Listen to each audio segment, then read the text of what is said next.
Tonight, we explore a profound teaching in Zen Buddhism called the original face. It points toward who we truly are beneath everything we have become, and in recognizing it, we return to a quiet peace that was here all along. Before we begin, feel free to share what time it is and where you're listening from. From our earliest moments, life begins to add layers. We are given a name. We are taught what to believe. We learn to play certain roles and adopt certain ways of being. Year by year, these layers accumulate until we can hardly remember what was there before them. But beneath all these layers, something remains. Something that has never changed. This is what the Zen tradition invites us to recognize tonight. Not something new to find, but something ancient to remember. We will explore this teaching through stories and reflections. We will meet people who discovered, in their own ways, what they had somehow always known. We will rest in the gentle truth that who we truly are has been here all along, waiting patiently beneath everything we have become. Take a slow, deep breath, and let's begin our journey together. From the moment we arrive in this world, we are given a name. Someone looks at us and speaks a word, and that word becomes attached to us. We hear it so many times that we start to believe it is who we are. Our name becomes the first layer, the first coat of paint on a canvas that was once completely bare. After the name come other labels. We are told we are shy or bold, clever or simple, good at some things and not at others. We learn which family we belong to, which village, which tradition. Each label adds another layer, another coating over whatever was there before. By the time we are grown, we have so many layers that we cannot see beneath them anymore. We look at ourselves and see only the accumulation of names and roles and histories. These feel so solid and permanent that we forget they were ever added at all. We forget there was ever a time before them. But Zen gently reminds us that before the first name was spoken, something was already present. Before anyone told us who we were, we already existed. That original presence did not need a name to be real and did not need labels or descriptions. It simply was, complete and whole, needing nothing added. Tonight, we begin our exploration here with this simple recognition. The names and labels we carry are useful things that help us move through the world and connect with others. But they are not the deepest truth of what we are. Beneath them, prior to them, something remains that has never been named.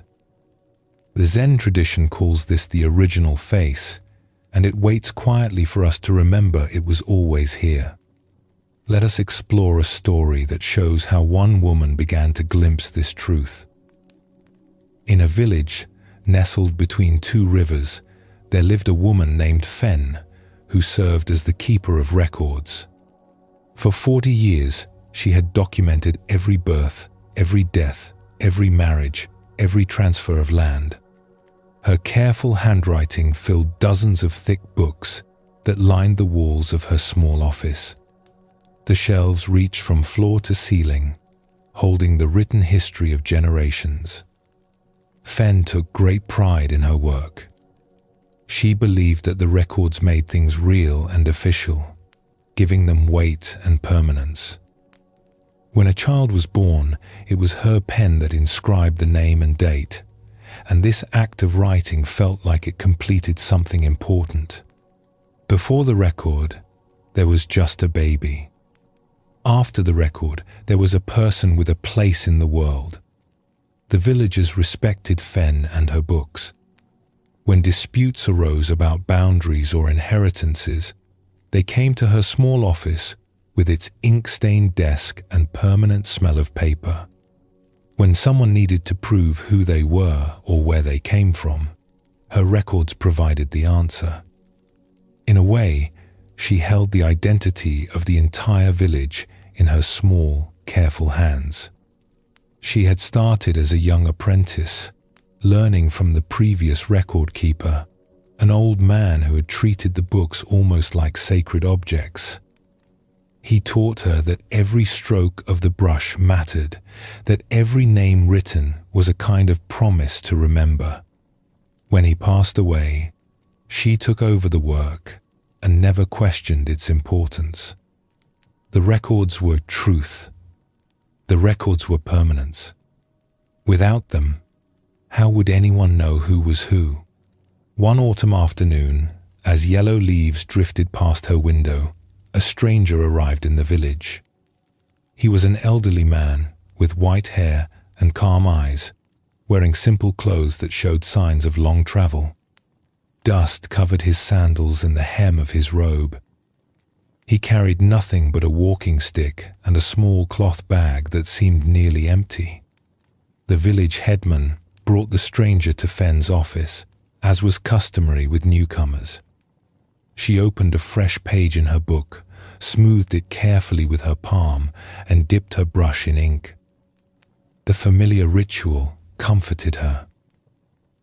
"Your name?" she asked, brush poised over the paper. The old man smiled gently but did not answer. His eyes held no defiance or evasion, only a kind of peaceful quiet. "Where do you come from?" she tried. Again, only silence and that calm smile. The headman shifted uncomfortably by the door. He has been like this since he arrived at the village gate. He speaks when spoken to about practical matters, asks politely for directions or water, but he will not give his name or history. We do not know what to make of him. Fenn felt a flicker of irritation. In 40 years, she had never encountered someone who refused to be recorded. Everyone had a name. Everyone came from somewhere. How could she document someone who would not provide the basic information? "Without a name, I cannot write you in the records," she said firmly. "Without documentation, you have no official place in this village." The stranger nodded as if this were perfectly reasonable, even expected. "Then I have no official place," he said simply. His voice was warm and unhurried. "Does that not concern you?" Should it? Fenn did not know how to respond. She set down her brush and looked at this strange man more carefully. He did not seem mad or confused. His eyes were clear and attentive.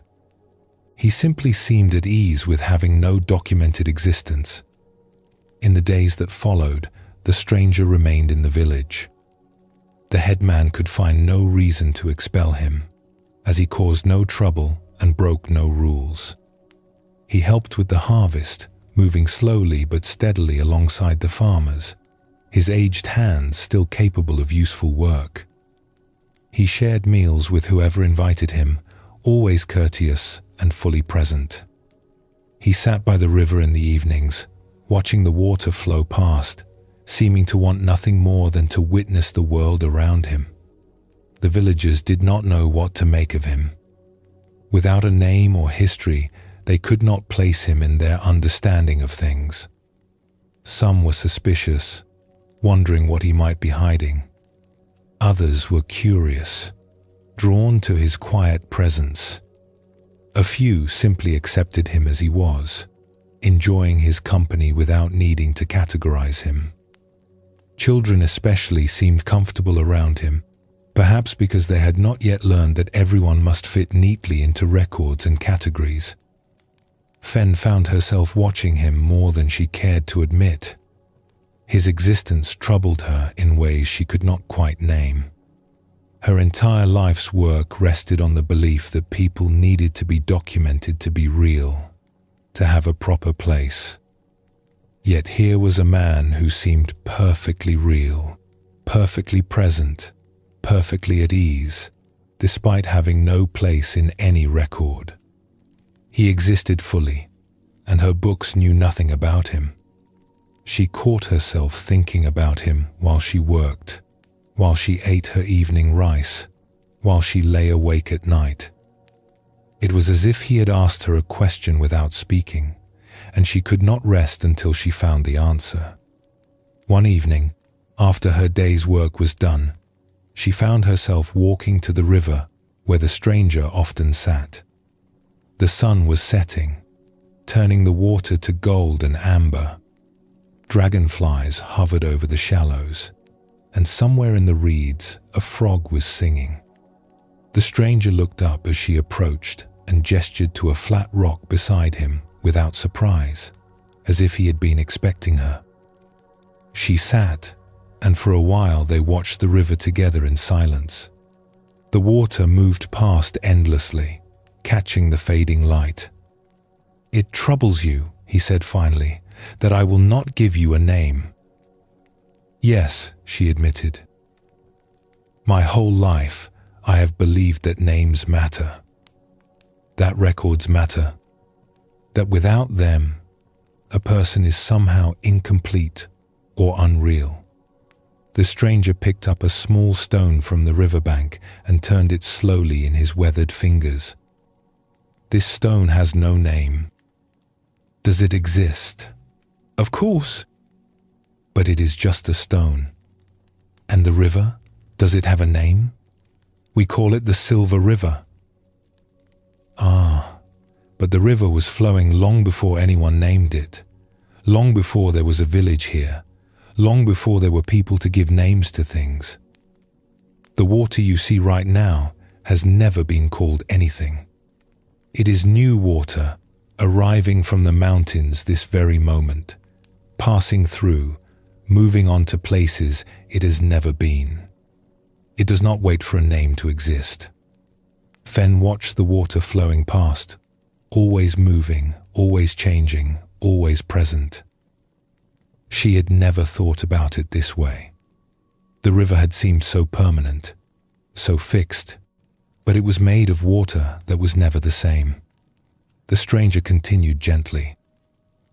"You have kept records for 40 years. You have written thousands of names.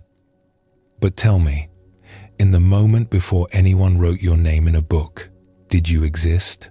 Fen felt something stir inside her, something that had been sleeping for a long time.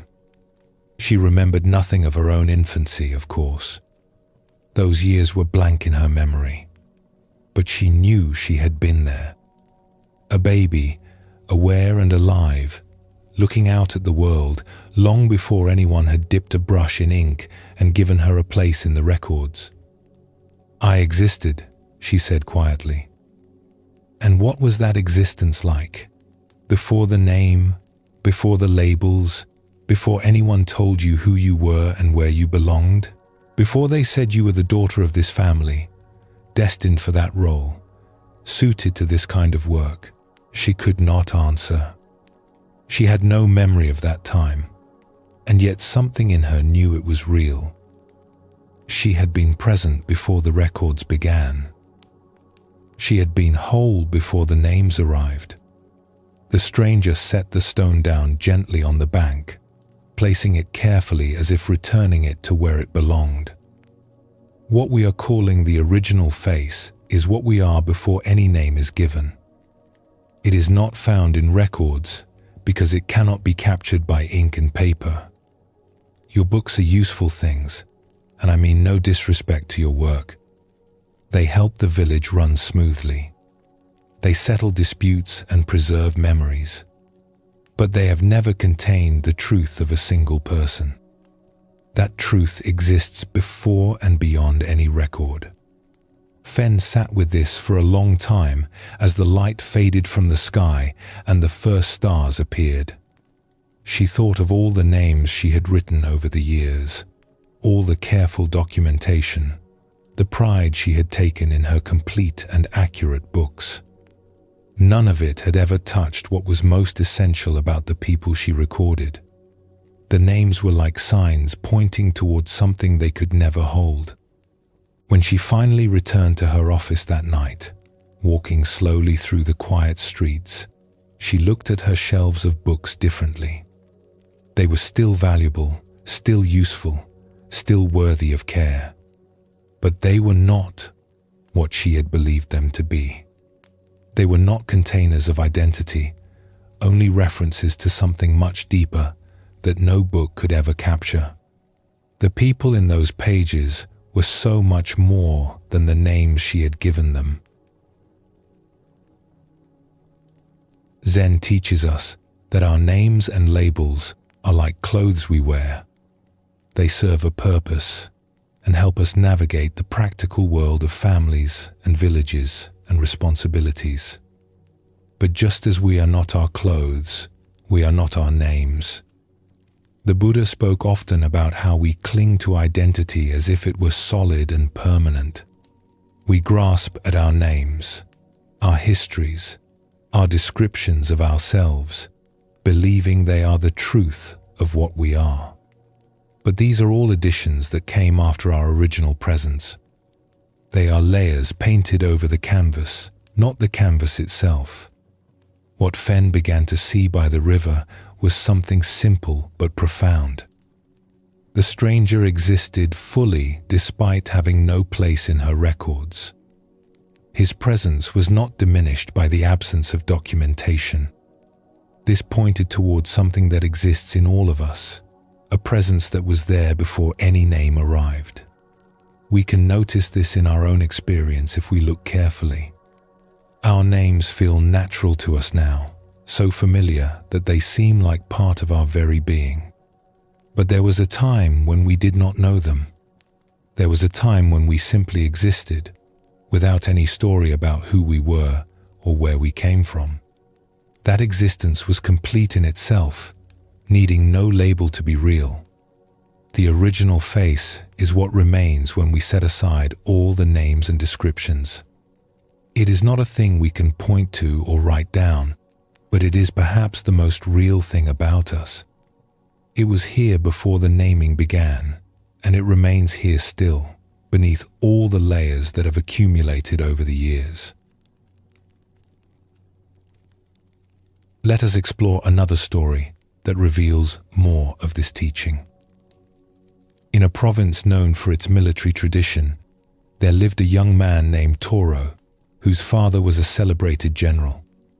The father's name was spoken with reverence throughout the land. His victories had brought prosperity to the region, and his strategies were studied by commanders in distant kingdoms. Songs were sung about his courage. Children played games pretending to be him. Toro had grown up in the long shadow of this great name. Everywhere he went, people looked at his face and saw his father looking back at them. They expected him to carry himself with the same authority, to speak with the same commanding presence, to achieve the same remarkable things. "You have your father's eyes," they would say, studying his features as if searching for proof of the connection. "You have your father's bearing. Surely you will become a great general too. The blood runs strong." At first, when he was young, Toro had tried to live up to these expectations. He trained hard in military arts, rising before dawn to practice with sword and bow. He studied strategy and tactics, memorizing the classic texts of warfare. He practiced giving orders and projecting confidence, lowering his voice the way his father did. But no matter how hard he tried, he always felt like he was wearing a costume that did not quite fit. The armor was too heavy. The commanding voice felt false in his throat. Something in him kept whispering that this was not who he was meant to be. His father was a natural leader, born to command armies and inspire loyalty. Men followed him without question. Toro was quieter, more contemplative. He preferred walking alone in forests to drilling on parade grounds. He found more beauty in poetry than in battle plans. When he watched his father address the troops, he felt only admiration and distance, not kinship. But no one wanted to see these qualities in the general's son. When he mentioned his love of poetry, people smiled politely and changed the subject back to warfare. When he suggested he might pursue a different path, his relatives grew concerned and spoke to him about duty and legacy. The robe of his father's name had been placed on his shoulders, and everyone expected him to wear it forever. By the time he was 25, Toro felt exhausted by the weight of that name. Every conversation began with questions about the general. Every introduction came with expectations attached, like weights around his neck. He could not remember the last time someone had simply seen him as he was, without the overlay of his father's greatness. One spring, when the plum blossoms were just beginning to open, Toro made a decision. He would travel to a distant province where his father's name was unknown. He told his family he was going on a pilgrimage, which was partly true. He was searching for something, though he could not have said exactly what. The journey took many weeks. He traveled through mountains where the paths were narrow and steep, past rivers swollen with snowmelt, through valleys where farmers looked up from their work to watch him pass. With each mile, he felt something loosening in his chest, as if a tight knot was slowly coming undone. He reached a region that felt completely different from his homeland. The customs were different, the accent was different, even the trees and birds seemed unfamiliar. No one here had heard of his father. No one looked at his face and saw a reflection of someone else. He stopped at a small inn in a village surrounded by green rice paddies. The innkeeper was an elderly woman named Sana, with a weathered face that spoke of many years and kind eyes that seemed to see more than they revealed. She showed him to a simple room with clean bedding and a view of the mountains, and brought him tea without asking any questions about his family or purpose. Over the following days, Toro found himself staying at the inn longer than he had planned. He helped with small tasks, finding comfort in simple work. He repaired a section of fence that had begun to lean. He carried water from the well each morning. He swept the courtyard in the evenings. Sana accepted his help without comment or curiosity, paying him in meals and lodging and the occasional nod of approval. What struck Toro most was the complete absence of expectation. Sana did not know his family, did not know his history, did not know anything about the famous general or his famous victories. She asked nothing about where he came from or what he was supposed to become. She simply saw a young man who was helpful and pleasant and willing to work, and that was enough. For the first time in his memory, Toro felt a strange lightness. He woke each morning without the familiar weight of his father's name pressing on him before he even opened his eyes. He moved through his days without performing for an audience of expectations. He was simply himself, whoever that was, and that was permitted. One evening, after the work was done and the guests had retired, he sat with Sana on the porch of the inn, watching fireflies drift through the darkening air like floating lanterns. The old woman had said very little over the weeks, but Toro sensed a quiet wisdom in her silence, a depth that came from long years of watching and listening.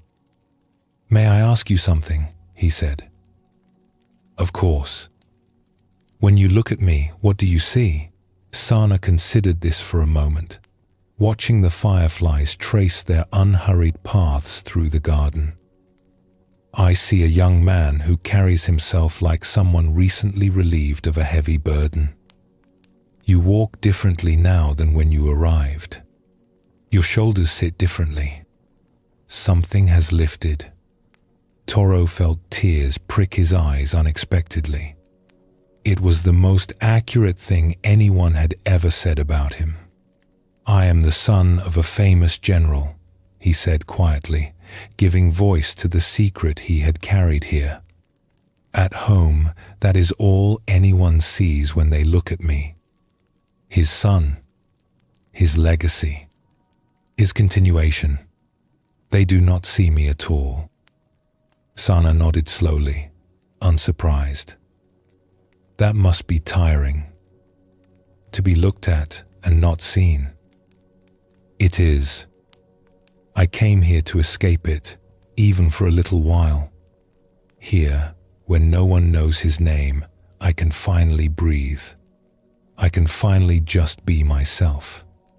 The old woman was quiet for a long moment, watching the fireflies dance their silent dance. Then she said something Toro would remember for the rest of his life. The name you carry is like a robe someone dressed you in when you were too young to refuse. It has weight. It has expectations woven into every thread. But you are not the robe. You were here before the robe was placed on your shoulders, and you remain here beneath it. You would be here still if it fell away entirely. She turned to look at him directly, her eyes catching the last light of evening. What you are feeling now, this lightness, this freedom, this being simply yourself, this is not because you have traveled far from home. It is because, for the first time, you are meeting yourself without the robe. The distance helped you remove it, but what you have found was always there. It was just hidden beneath all that heavy cloth.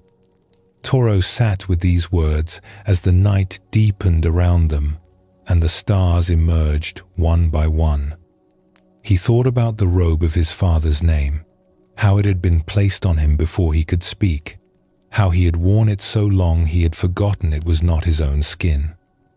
It had become so familiar that he could not tell where it ended, and he began. Here in this distant place, he had slipped out of it briefly. And what he found underneath was not nothing. It was not emptiness or confusion or the absence of self. It was something quiet and present and real. Something that had always been there, waiting patiently to be noticed. I do not know if I can remove the robe forever, he said finally. I will have to return home eventually. The expectations will still be there. My father will still be who he is. Sana smiled gently. The robe may return to your shoulders. You may wear it again out of duty or love or necessity. But now you know it is a robe, not your skin.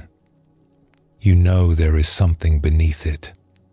That knowing changes everything. You can never again completely forget. Buddhism shows us that much of our suffering comes from mistaking our roles and identities for our true selves. We become so attached to our names, our positions, our histories, that we forget these are things we wear rather than things we are. Toro discovered something precious in that distant province. He discovered that beneath the heavy robe of his father's name, he still existed. He was not erased by removing the identity that had been placed upon him.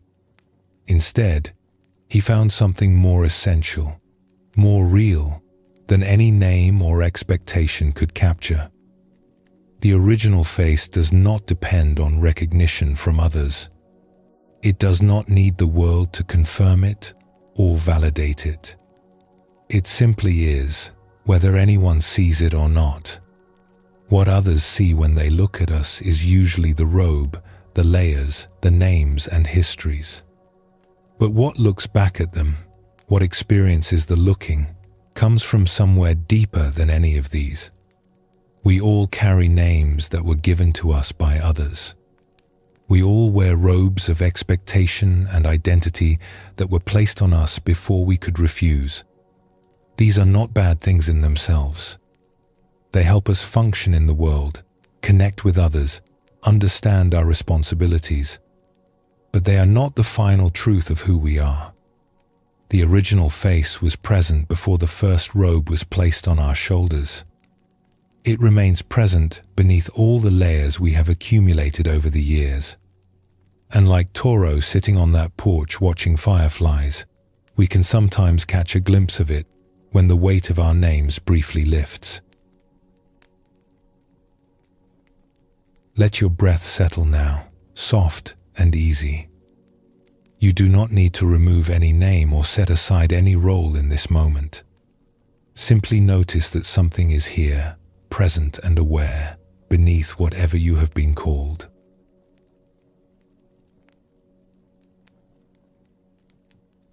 We spend our lives gathering things, not just objects, but knowledge, skills, opinions, and ways of understanding the world.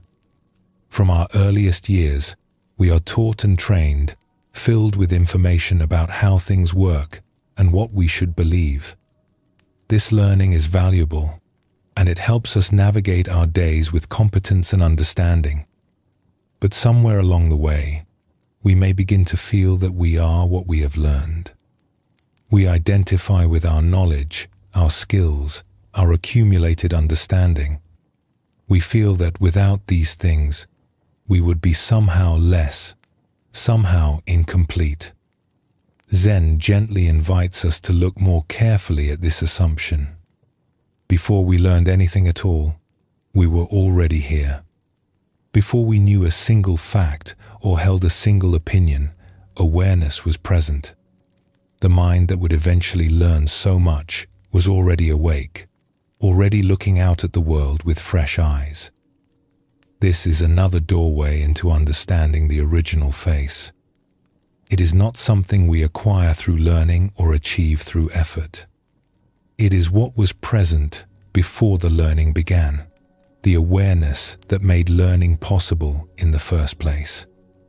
All our knowledge rests upon it, yet it is not made of knowledge. All our skills flow from it, yet it is not a skill. Tonight we continue our exploration by looking at this relationship between what we know and what we are. The knowing is precious, but something more fundamental lies beneath it. Like the ground that supports a house, it was there before the first stone was laid, and it remains there still, holding everything we have built upon it. Let us explore a story that shows how one woman glimpsed this truth. In a city known for its great libraries, there lived a scholar named Hina, who had devoted her life to learning. Her study was filled with books she had collected over 50 years, their spines worn from reading and rereading. She could recite passages from memory, debate fine points of philosophy, and answer questions that puzzled younger minds. Hina had been curious from her earliest years, always asking why and how, never satisfied until she understood. This hunger for knowledge had driven her through decades of study, and she had become one of the most learned people in the province. Students traveled great distances to sit with her and learn from her vast understanding. She took quiet pride in what she had accumulated. Each book on her shelf represented hours of careful reading. Each piece of knowledge had been hard-won through concentration and effort. Her mind felt like a well-organized storehouse, filled with treasures she could draw upon whenever needed. One afternoon, her young granddaughter Miri came to visit. The girl was only 6 years old, still new to the world, and full of questions about everything she encountered. She wandered through Hina's study, looking at the towering shelves with wide eyes. "Grandmother, have you read all these books?" "Most of them, yes." "Do you know everything?" Hina smiled. "No one knows everything, but I have learned a great deal over many years." Miri climbed into her grandmother's lap, a habit from when she was even smaller. She was quiet for a moment, which was unusual for such a talkative child. Then she asked a question that Hina would think about for the rest of her life. "Grandmother, what did you know before you knew anything?" Hina opened her mouth to answer, but no words came. The question seemed simple, almost nonsensical, the kind of thing a child might ask without really understanding what she was saying. And yet it stopped Hina completely. What did she know before she knew anything? She thought back through her life, trying to find the beginning of her knowledge. She remembered learning to read, the slow process of connecting symbols to sounds and sounds to meanings. Before that, she remembered learning to speak, the words gradually becoming tools she could use. Before that, she remembered very little, just vague impressions of warmth and faces and light. But she had been there, even before the memories began. She had been present, aware, alive, looking out at a world she did not yet understand or have words for. That presence had not required knowledge. It had simply been there, complete in itself. "I do not know how to answer that," Hina admitted finally. Miri seemed unconcerned. She had already moved on to examining a carved wooden box on her grandmother's desk. But the question remained with Hina like a seed planted in fertile soil. In the days that followed, she found herself returning to it again and again. She would be reading one of her beloved books and suddenly wonder what was there before she could read. She would be forming an opinion about something and pause to ask what was there before she had any opinions at all. She began to notice something she had overlooked her entire life. All her knowledge, vast as it was, rested on something that was not knowledge. There was an awareness present before any learning occurred, and this awareness was still here now, unchanged by all the information that had been poured into it over the decades. Her books had filled her mind with content, but they had not created the mind itself. The ability to learn had preceded the learning. The capacity to know had been there before she knew anything at all. One evening, she sat in her study as the light faded, not reading for once, just sitting quietly with her granddaughter's question. She looked at her shelves of books, and for the first time she saw them differently. They were precious, yes, but they were also additions. They had been placed upon a foundation that was already complete. She thought of herself as a small child, before words, before concepts, before any understanding of the world had taken shape. That child had been fully present, fully aware, fully alive. Not incomplete, not waiting to be filled, just there, looking out at everything with eyes that had no names for what they saw. That same awareness was here now, she realized. Beneath all her learning, beneath all her carefully constructed understanding, something remained that had never changed.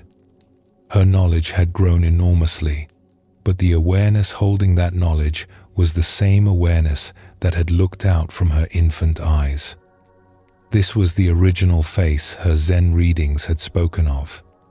Not something to be achieved through study, but something that was present before study began. All her learning had been valuable, but it had also obscured something more fundamental. She had been so busy filling herself with knowledge that she had forgotten to notice what was already there, empty and complete, before the filling started. Zen teaches us that our deepest nature is not something we acquire or construct. We spend our lives building an understanding of the world, and this building is necessary and good. But we can become so identified with what we have built that we forget the ground it stands on. The Buddha spoke of consciousness as something that exists prior to its contents. Before a thought arises, awareness is present. Before an opinion forms, something is there to hold it.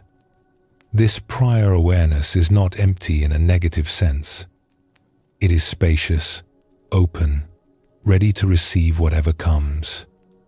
Hina had spent 50 years filling her mind with treasures.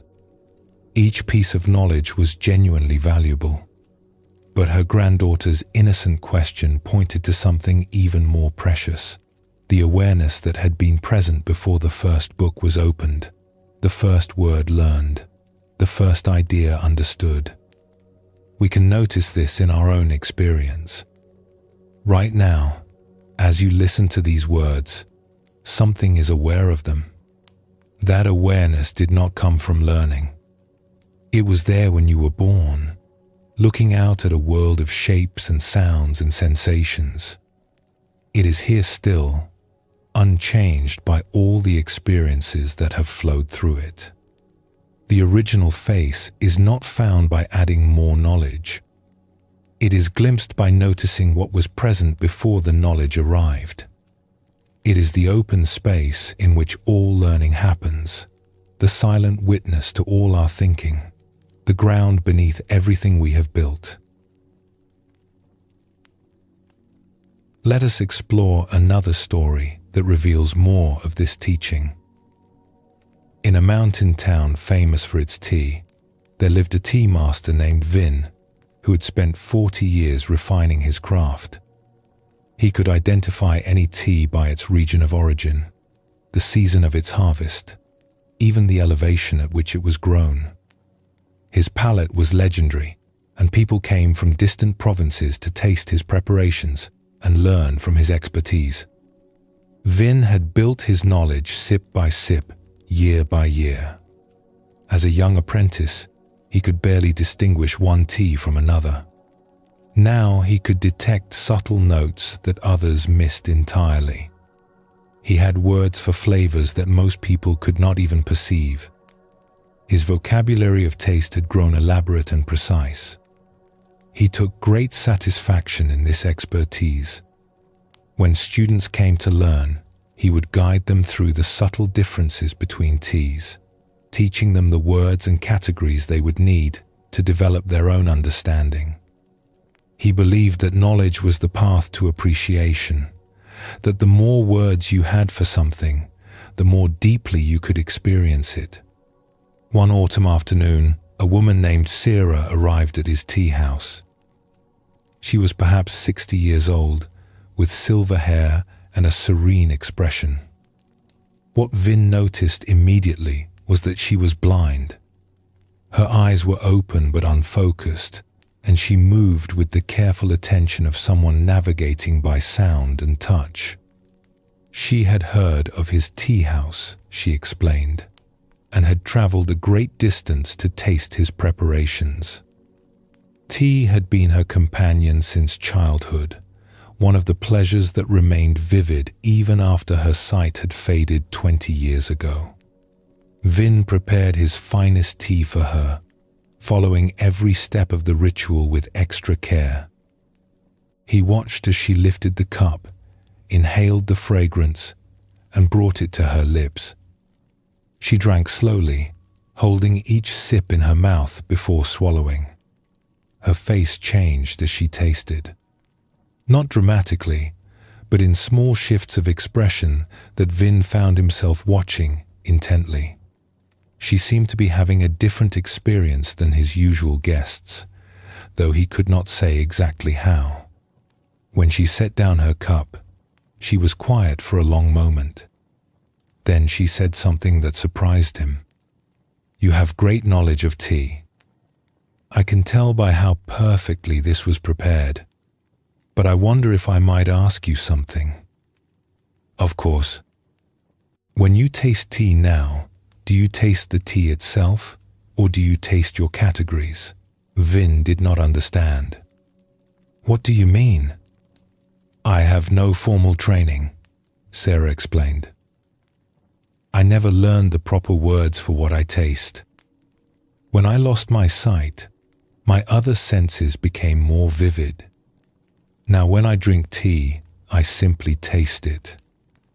There is the warmth, the bitterness, the sweetness. the way it changes as it moves across my tongue. I have no names for these things. I just experience them directly."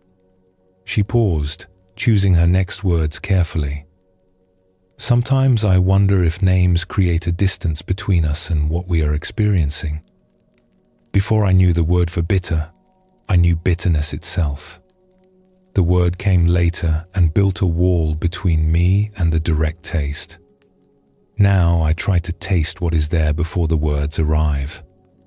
Vin felt something shift in him. He thought about his own experience of tea, which had become so refined and precise. He could identify dozens of distinct qualities in a single sip. But he realized that his experience was now deeply intertwined with his categories. He did not simply taste anymore. He tasted and named, tasted and compared, tasted and evaluated. The naming had become inseparable from the tasting itself.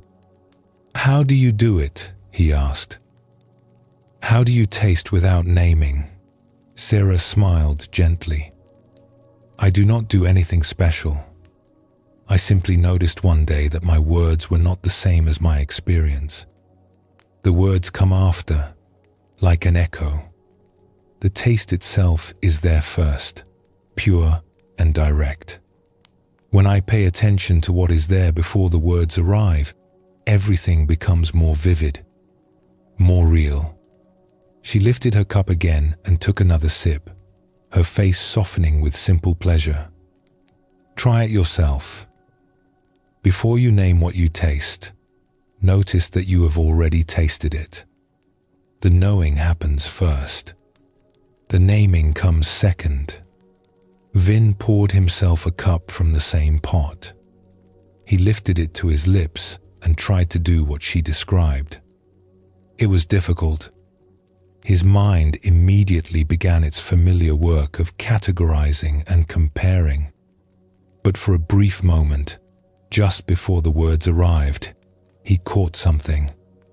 A flash of direct experience, taste without commentary, sensation without labels. It lasted only an instant before his expertise rushed back in. But in that instant, he understood what Sarah meant. There was something more immediate than all his knowledge, something that existed before the categories were applied. His 40 years of learning had given him many things, but they had also covered over the simplest thing of all, the direct experience that was there from the very beginning. "I tasted tea for the first time when I was a small boy," he said slowly. "I had no words for it then.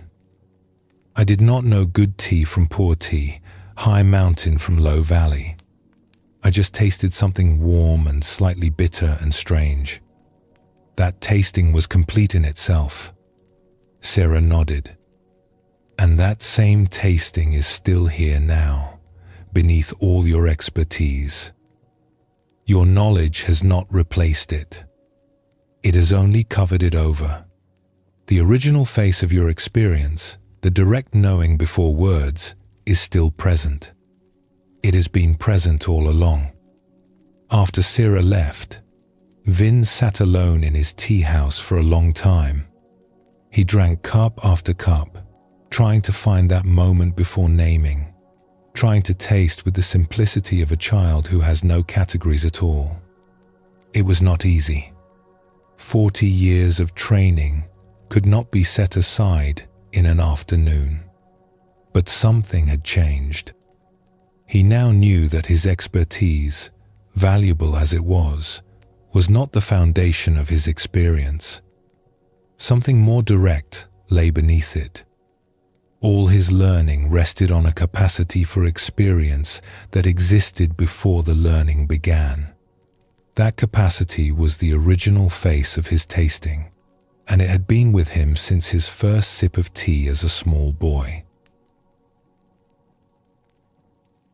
Buddhism shows us that our concepts, useful as they are, create a kind of distance between us and direct experience. We learn to name and categorize the world, and these names become so familiar that we mistake them for the world itself. We think we are experiencing reality when we are often experiencing our ideas about reality. The Buddha taught that liberation involves seeing through this veil of concepts to what lies beneath. Not that concepts are bad or should be abandoned, but that they should be recognized for what they are. They are tools, maps, pointers. They are not the territory itself. Sierra showed Vin something precious. She showed him that, beneath his elaborate expertise, a simpler knowing remained. The ability to taste had preceded all his learning about taste. The direct experience had been there first, and it was still there now, waiting to be noticed beneath all the categories he had accumulated. The original face is like this. It is the direct awareness that exists before we learn to describe what we are aware of. It was present in our first moments of life, before we had any words at all. It remains present now, beneath all our knowledge and opinions, unchanged by everything we have learned. We do not need to abandon our knowledge to touch this deeper ground. We simply need to notice that it is there. Beneath the naming, there is experiencing. Beneath the knowing about, there is simply knowing. This is the original face of our awareness, and it has been with us all along. Let us explore another story that shows this teaching from a different perspective. In a village at the foot of a great mountain, there lived an old woodcarver named Bim who had practiced his craft for 60 years. His hands, though aged and spotted now, could still shape wood with remarkable precision. The figures he carved seemed almost alive, capturing something essential about the animals and people they portrayed. People often asked him how he achieved such lifelike results. He would always give the same answer, one that puzzled many who heard it. "I do not carve the figure," he would say. "I remove what is not the figure. The figure is already there, inside the wood. I just take away what hides it." Most people thought this was simply a humble way of describing his skill, but Bim meant it quite literally. When he looked at a piece of wood, he did not see raw material waiting to be shaped. He saw something already present, waiting to be revealed. His job was not to add or create, but to uncover what was already there. A young woodcarver named Pim came to study with him one summer. Pim was talented and eager, full of ideas for the figures he wanted to create. He had sketchbooks filled with designs, each more elaborate than the last. Bim looked through the sketchbooks with interest, but said nothing. Then he handed Pim a piece of wood and asked him to carve a bird. Pim set to work eagerly, consulting his sketches, planning out his approach, beginning to shape the wood according to his design. He worked for several hours, growing frustrated as the wood did not cooperate with his vision. The grain went the wrong way. Knots appeared where he did not want them. The more he tried to force his design onto the wood, the more the wood seemed to resist. Finally, he set down his tools in frustration. "The wood will not do what I want it to do." Bim picked up the piece and examined it thoughtfully. "You are trying to make the wood into something. But have you asked what it wants to become? Wood does not want anything. It is just wood." Bim smiled and set the piece down. "Come, let us walk." They walked together into the forest where Bim gathered his wood. The old man moved slowly among the fallen branches and weathered logs, touching some, passing others by, occasionally stopping to examine one more closely. "When I look for wood to carve," he explained, "I do not think about what I want to create. I look at each piece and try to see what is already there. This branch has a curve that suggests a leaping fish. That log has a knot that could become the eye of an owl. I do not impose my ideas. I discover what the wood has to offer. He picked up a small branch and turned it slowly in his hands. Before I learned any technique, before I knew anything about carving at all, I could see. That seeing was already complete. A child could look at this branch and notice its curve, its grain, its character. My years of training have given me the skill to reveal what I see, but the seeing itself was there from the beginning. Pim took the branch and looked at it, trying to see what Bim saw. At first, he could only see raw material, something to be shaped according to his will. But as he looked longer, letting go of his plans and designs, he began to notice the wood itself. The way it curved slightly, the pattern of the grain, the small bumps and irregularities that gave it character. "I think I see a snake," he said slowly. "The way it curves, and this texture at the end could be scales." Bim nodded approvingly. "Now you are looking with your original eyes, the eyes you had before you learned to impose your designs on things. The snake was there waiting. You did not create it. You simply noticed it." Pim returned to his piece of wood with new eyes. Instead of forcing his design onto the material, he looked more carefully at what was there. He noticed the grain, the shape, the natural tendencies of the piece. And slowly, a different figure began to emerge. Not the bird he had planned, but something that belonged to this particular piece of wood. It took him much longer than his usual work, but when he finished, he held something that surprised him. It was not as elaborate as his designs, not as impressive as what he had imagined, but it felt alive in a way his planned figures never did. It felt true. "You found your way back," Bim said, examining the finished piece.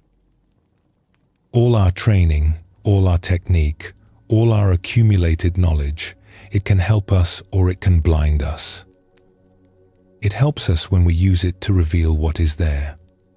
It blinds us when we use it to impose what we want." He set the carving down gently. "The original face is like this. It is not something we create or achieve. It is something we uncover by removing what obscures it. All our learning, all our accumulated identity is like wood shavings covering a figure that was always there. The work is not to add more, but to see what remains when the unnecessary is removed." Zen teaches us that our true nature is not something we construct through effort. It is not built from knowledge or created through practice. It is more like something we uncover, something we return to, something we recognize as having been present all along. The Buddha spoke of the mind's natural luminosity, its inherent clarity that exists before thoughts and concepts cloud it. This clarity is not achieved. It is revealed when the clouds part, when we stop adding and simply see what is there. Bim understood this through his craft. His skill was in removing what obscured, not in adding what was absent. The figure existed in the wood before he touched it. His years of training helped him reveal it, but they did not create it. The original face exists in each of us in the same way. Before all our learning, before all our accumulated identity, something was present that was complete in itself. All our knowledge and experience have piled on top of it, like wood shavings covering a carving. The work is not to add more to who we are, but to recognize what was there before the additions began. This is not about rejecting what we have learned or dismantling what we have built. It is simply about recognizing that beneath it all, something remains unchanged. The original face is not hidden. It is simply overlooked, covered by the very knowledge and identity we have worked so hard to accumulate. Let your breath soften now, and let your mind rest. Before you learned anything at all, awareness was here. It is here still, unchanged, quietly holding everything you have come to know.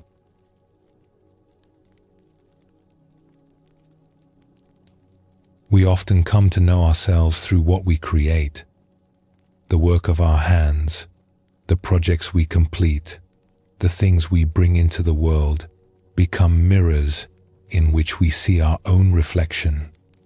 When our creations succeed, we feel capable and worthy. When they fail or are lost, we can feel diminished, as if part of us has disappeared along with them. This is a natural way to move through life. We invest ourselves in what we do, and it makes sense that we would feel connected to the results. But Zen gently asks us to look more carefully at this connection. Are we truly what we produce? Or is there something more fundamental? A source from which all our creating flows. A river produces countless ripples and waves, but the river is not the ripples. It is what gives rise to them. A tree produces leaves and fruit, but the tree is not the leaves. It is what brings them forth, season after season, year after year. In the same way, we are not our creations. We are what creates. The original face is not found in the things we make or the work we accomplish. It is the presence from which all our doing emerges. When we understand this, we can hold our successes and failures more lightly. They matter, but they do not define the deepest truth of who we are. Tonight, we continue our exploration by looking at this relationship between who we are and what we produce. The creating is beautiful and meaningful, but something even more essential lies beneath it, unchanged by what it brings forth. Let us explore a story that shows how one woman came to understand this. In a valley known for its fertile soil, there lived a woman named Kara who attended the same garden for 30 years. What had begun as a small patch of vegetables behind her house had grown over the decades into something remarkable. Flowers bloomed in carefully planned sequences so that something was always in color. Fruit trees provided shade and sweetness. Herbs filled the air with fragrance. Visitors came from neighboring villages just to walk the winding paths and rest on the stone benches she had placed in quiet corners. Kara's garden had become her identity. When people spoke of her, they spoke of her garden. When she thought of herself, she thought of the beds she had shaped, the plants she had nurtured, the beauty she had coaxed from the earth.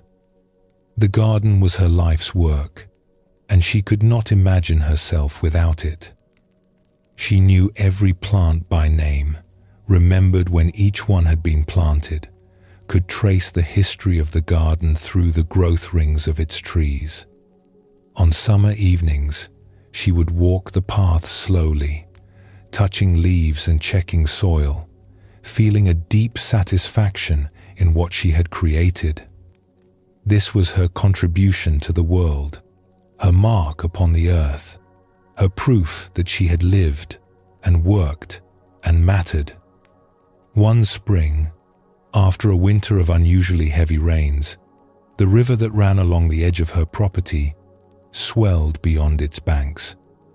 Kara woke one morning to find muddy water covering half her garden. She worked frantically to save what she could, but the flood was relentless. By the time the waters finally receded 3 days later, most of what she had spent 30 years building was destroyed. The flower beds were buried under silt. The fruit trees stood in pools of standing water, their roots drowning. The herbs had been washed away entirely, leaving only bare mud where fragrant plants had grown. Even the stone paths were covered and displaced, the careful design erased as if it had never existed. Kara walked through the devastation in a kind of daze. She could not process what she was seeing. This was not possible. This could not be happening. Her garden, her beautiful garden, the work of her lifetime, was gone. She found herself standing in what had been the heart of the garden, where a wooden bench had once sat beneath a flowering plum tree. The bench was overturned and half buried. The tree was still standing, but its blossoms had been stripped away by the flood, and its lower branches were caked with drying mud. Kara sat down on the muddy ground, unable to stand any longer. She felt erased. If her garden was gone, what was left of her? She had poured herself into this place for 30 years. Without it, she did not know who she was. She sat there for a long time as the morning passed into afternoon. She did not cry. She did not move. She simply sat with a hollowness that felt absolute. In the late afternoon, she heard footsteps approaching through the mud. Her neighbor, an old man named Deshi who had lived beside her for many years, picked his way carefully through the debris. He was carrying 2 cups of tea. He did not speak at first. He simply handed her one of the cups and lowered himself slowly onto the overturned bench, not seeming to mind the mud. They sat together in silence for a while, looking at the ruined garden. "I remember when you first started this garden," Deshi said finally. "You were young then, full of energy and plans. You told me you were going to create something beautiful." Kara nodded but did not speak. The memory felt like it belonged to someone else. "And you did create something beautiful," he continued. "Something that brought joy to many people, including me. I loved walking here in the evenings. I loved watching it change with the seasons." "It is gone now," Kara said, her voice flat. 30 years of work. Gone in 3 days. Deshi was quiet for a moment, sipping his tea. Then he said something that cut through her numbness. "The garden came from you. You did not come from the garden." Kara looked at him, not understanding. "You are sitting here feeling like you have been erased," he said gently. "Like when the garden disappeared, you disappeared too. But think about this. Where did the garden come from? It came from your hands, your vision, your care. It came from something inside you that knew how to create beauty. That something is still here. It did not wash away with the flowers." He gestured at the muddy ruin around them. "This will grow again. Not the same garden perhaps, but something will grow. Because what created this garden is still present. It is sitting right here, drinking tea with me." Kara felt something shift in her chest, a small crack in the numbness. She looked at her hands, mud-caked and trembling. These hands had planted every seed, pruned every branch, shaped every path. They could do it again. Not because the garden needed to be restored, but because the ability to create had not been lost. "I thought I was the garden," she said slowly.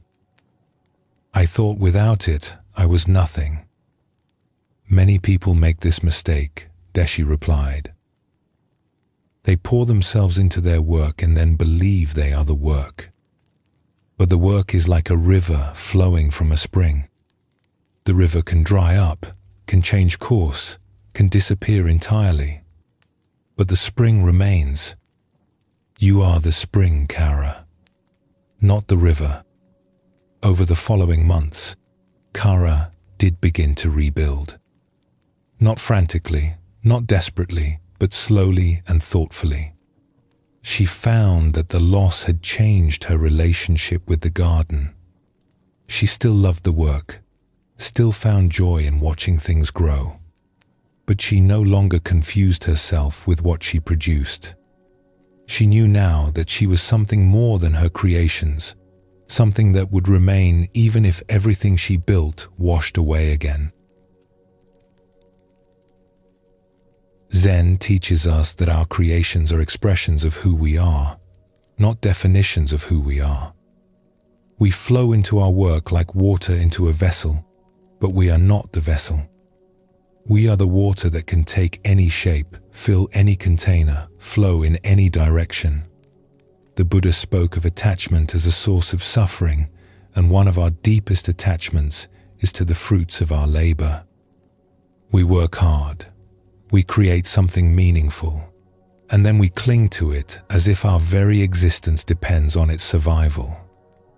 When it is lost or damaged or destroyed, we suffer as if we ourselves have been harmed. But the original face is not found in what we produce. It is the presence that produces, the awareness that creates, the source from which all our doing emerges. This source is not diminished when its creations fail. It is not enhanced when they succeed. It simply is, constant and unchanging, ready to create again whenever the moment calls for it. Kara discovered this truth in the mud of her ruined garden. She discovered that she was not the flowers or the paths or the carefully tended beds. She was what had brought them into being, and that capacity remained untouched by the flood. The original face is like this. It is not our achievements or our failures, our successes or our losses. It is what witnesses them all and remains unchanged. Let us explore another story that reveals more of this teaching. In a region where temples dotted the mountainsides, there lived a bell maker named Bo, who had cast bronze bells for 50 years. His bells hung in temples throughout the province, calling monks to meditation, marking the hours, filling the valleys with their deep, resonant voices. Bo had developed an extraordinary ear over the decades. He could hear subtle imperfections that others missed entirely. He knew exactly how much bronze to use, how long to heat it, how to shape the mold so that the finished bell would sing with perfect clarity. Each bell he created carried something of his essence, some quality of attention and care that could be heard in every note. He often said that his bells were his children, and in many ways they were. He had given birth to them through fire and skill and patient labor. When he heard one of his bells ringing in a distant temple, he felt a deep satisfaction, as if part of him had found a home in that sacred sound. But in his 70th year, Bo began to notice something troubling. The high tones of the bells were becoming harder to hear. At first, he thought it was just fatigue, but the problem grew worse over the months. By the following year, he could no longer hear the subtle overtones that had always guided his work. His hearing was failing. The sense that had defined his craft, that had made his bells exceptional, was slowly disappearing. Bo fell into a deep sadness. He still went to his workshop each day, but the joy had gone out of the work. He could no longer trust his own ears. He could no longer know if a bell was perfect or flawed. The thing that made him who he was seemed to be leaving him, note by note, tone by tone. One afternoon, a monk named Suro, who had known Bo for many years, came to visit. Suro was old himself, his face weathered by decades of practice and contemplation. He found Bo sitting in his workshop, staring at a half-finished bell with empty eyes. "I heard about your ears," Suro said, settling onto a stool across from the bellmaker. "I am sorry." Bo shook his head. "It is more than my ears. It is everything. My whole life has been about sound, about hearing what others cannot hear, about giving voice to bronze. Without my hearing, what am I?" Suro was quiet for a moment, looking at the bell that hung between them. "May I tell you something I have observed over the years?" Bo nodded. "I have heard many bells in my lifetime. I have meditated to the sound of bells from many different makers. Yours have always been different. Not just in their sound, though that is beautiful. There is something else in them, something I can feel even when the sound has faded. A quality of presence, of care, of attention." He reached out and touched the bronze surface of the unfinished bell. "This quality did not come from your ears alone. It came from something deeper. Your ears were tools that served something more essential. That something is still here, even if the tools are failing." Bo shook his head again. "You do not understand. The sound is everything. Without being able to hear it perfectly, I cannot know if the bell is right." "Perhaps," Suro acknowledged. "Perhaps your bells will be different now. Perhaps they will no longer be perfect in the way they were before. But let me ask you this. Before you learned to hear so precisely, before you developed your remarkable ear, what was it that drew you to this work?" Bo thought back to his youth, to the first time he had watched a bell being cast. He remembered the heat of the forge, the glow of the molten bronze, the moment when the mold was broken and the bell emerged. He remembered striking it for the first time and feeling something move in his chest. "I loved the way they rang," he said slowly. "Even before I could hear all the subtleties, I loved the sound. It felt like the voice of something sacred. And that love, that sense of the sacred, did it come from your ears?" Bo was silent. The love had come from somewhere deeper than his hearing. It had come from a place that recognized beauty before he had words for it, that felt the sacred before he could analyze it. "Your ears gave you the ability to refine your bells," Suro said gently. "They let you hear flaws and correct them. This was a great gift, and its loss is worth grieving. But the source of your work was never your ears. It was whatever recognized the sacred in that first ringing sound. It was the presence that poured itself into each bell with love and attention. That presence has not gone deaf. It is still here, listening in a way that goes beyond sound." Bo sat with these words for a long time after Suro left. He thought about all the bells he had made, all the sounds he had shaped over 50 years. They had mattered to him so much, had felt like extensions of himself. But Suro was right. The bells expressed something that existed before them. His love of the sacred, his dedication to beauty, his patient attention, these had not come from his ears. They had flowed through his ears into the bronze, but their source was somewhere else entirely. He returned to his work the following week. His bells were different now. He could no longer hear all the subtleties, and he knew they were not as refined as before. But he found that something else came through in their sound, something simpler and perhaps more honest. When he struck them, he listened not with his failing ears, but with that deeper place that had first recognized the sacred in bronze song. Years later, monks would say that Bo's late bells had a different quality than his earlier work. They were not as technically perfect, but there was something in them that touched people more directly. A quality of presence, they said, as if the bellmaker had finally let go of everything except what mattered most. Buddhism shows us that our skills and abilities are gifts we use for a time, but they are not who we truly are. They are tools in service of something deeper, expressions of a presence that exists before and beyond them. The Buddha taught that everything conditioned is impermanent, including our capacities and talents. The eyes that see clearly today will dim. The hands that work skillfully will tremble. The ears that hear precisely will grow dull. If we believe we are these abilities, we will suffer as they fade.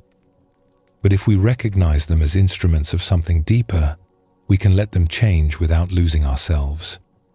Bo discovered that his identity had never truly resided in his ears. His hearing had served the original face, not the other way around. When the hearing faded, what remained was the presence that had always been the true source of his work. This presence continued to create, continued to love the sacred, continued to pour itself into bronze. It simply did so through different means. The original face is not our talents or abilities. It is not our skills or achievements. It is what uses these tools, what expresses itself through them, what remains when they are taken away. When we understand this, we can hold our gifts more lightly, grateful for their service but not dependent on them for our sense of self. Let us explore one more story that shows this teaching from another perspective. In a coastal village where fishing boats set out each dawn, there lived a net maker named Kai, who had spent 40 years weaving the nets that kept the village fed. His hands knew every knot, every pattern, every way of turning cord into something that could hold the slippery abundance of the sea. Kai's nets were prized throughout the region. Fishermen said they caught more with his nets than with any others. Something about the way he wove them made them stronger, more supple, more able to hold what they gathered without tearing or tangling. When people asked his secret, Kai would just shrug. He did not think of it as a secret. He simply paid attention to each knot as he tied it. He let his hands do what they knew how to do. He did not rush or force anything. The nets emerged from this attention, knot by knot, row by row, until they were complete. One evening, a young woman named Yori came to him with a request. She wanted to learn net making, she said. Her father was a fisherman, and she wanted to contribute to his work. But more than that, she was drawn to the craft itself. She had watched Kai work and felt something stirring in her, a recognition that this was something she wanted to understand. Kai agreed to teach her, and they began meeting each afternoon in his small workshop near the harbor.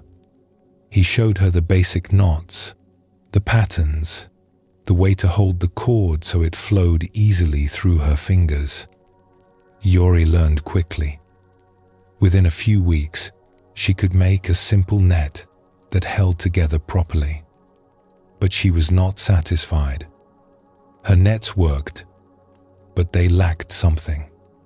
They did not have the quality that made Kai's nets special. They were functional but not alive. "What am I missing?" she asked one day, frustrated after completing a net that looked correct but felt somehow empty. Kai examined her work carefully. The knots were tied correctly. The pattern was right. There was nothing technically wrong with it. And yet he understood what she meant. Something was absent. "Your hands know what to do," he said. "You have learned the skill, but your hands are working alone. They are not connected to anything deeper. What do you mean? Kai set down the net and looked at her directly. When I weave, I am not thinking about nets. I am not even thinking about knots. I am simply present, here, with the cord in my hands. The weaving happens through me, not by me. It is hard to explain. He picked up a length of cord and began to weave, his hands moving in the familiar patterns. Watch my hands, but do not watch only my hands. Watch my eyes. Watch my breathing. Watch all of me. Yuri watched. She saw his hands moving with practiced ease, but she also saw something else. A stillness behind the movement. A presence that seemed to include the cord, the knots, the emerging net, and Kai himself, all as one thing. He was not making a net. He was participating in something that included him. What you are seeing is not a technique, Kai said as he worked. It cannot be taught the way I taught you the knots. It is more like remembering something you already know. Before you learned any craft at all, before you knew how to do anything useful, you were already present. That presence is still here. When you weave from that place, the net has life. When you weave from your hands alone, it is just cord. Yuri returned to her work with new attention. She tried to find the presence Kai had pointed to, the awareness that existed before her skills. It was difficult. Her mind kept jumping to the technique, evaluating each knot, comparing her work to his. But slowly, in small glimpses, she began to sense what he meant. There were moments when she forgot about making a net and simply moved with the cord, present and attentive, not trying to achieve anything. In those moments, something shifted. The work became easier, more natural, more alive. And when she looked at what she had made during those moments, she could see the difference. The knots were the same, but something else had been woven in along with them. You are beginning to find it, Kai said when she showed him her latest work. The skill gives you the means, but the presence gives the skill its life. Never forget which one is the source. Zen teaches us that our creations carry the quality of the awareness from which they emerge. When we work from a place of presence, that presence flows into what we make. When we work from mere technique, we produce things that are correct, but somehow lifeless. The original face is this presence that exists before any skill is learned. It is what gives life to everything we do, what makes our creations more than just products of effort. Skills can be taught and learned, but the presence from which meaningful work emerges is something we already possess. It does not need to be acquired. It simply needs to be recognized and allowed to participate in what we do. We are not our skills, though we express ourselves through them. We are not our products, though we bring them into being. We are the awareness that employs the skills and creates the products, the presence that was here before we learned anything, and remains here still, unchanged by what it has accomplished or failed to accomplish. Let your body settle now, heavy and at ease. Whatever you have created, whatever you have lost, something in you remains untouched. Rest in that for a moment and let your breathing be soft.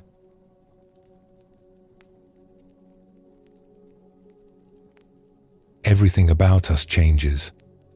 The body we inhabit today is not the body we had as children.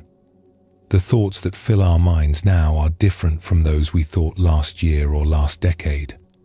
Our feelings rise and fall like weather, sunny one moment, clouded the next. Even our personalities shift over time, shaped by experience and circumstance. We look at old images of ourselves and barely recognize the person looking back. We remember beliefs we once held firmly and wonder how we ever thought such things. The self that existed 10 years ago feels almost like a stranger, connected to us, but somehow distant and unfamiliar. And yet, despite all this change, something feels continuous. There is a thread that runs through all the different versions of ourselves, a sense that the one who was a child is somehow the same one who is here now. We cannot quite name it or point to it, but we feel its presence. It is what makes our memories feel like our memories, what makes our life feel like one life rather than a series of disconnected moments. Zen invites us to look carefully at this sense of continuity. What is it that remains unchanged while everything else transforms? What is the still point at the center of all this movement? The original face is not any of the things that change. It is not the body which ages and alters. It is not the thoughts which come and go endlessly. It is not the feelings which shift with circumstance. It is the awareness that witnesses all these changes, the silent presence that has been here through every phase of our lives. Tonight, we continue our exploration by looking at this unchanging center, not as an idea to understand, but as something to notice in our own experience. It has been with us since our first breath. It is with us still. Let us explore a story that shows how one woman glimpsed this truth. In a house at the edge of a quiet town, there lived a woman named Yuki who had kept a journal every day for 60 years. She had started as a young woman, just married, full of hopes and uncertainties about the life ahead. Each night before sleep, she would write a few lines about her day, her thoughts, her feelings. The habit had never broken. Now the journals filled an entire room. Dozens of cloth-bound books lined the shelves, each one containing a year of her life in careful handwriting.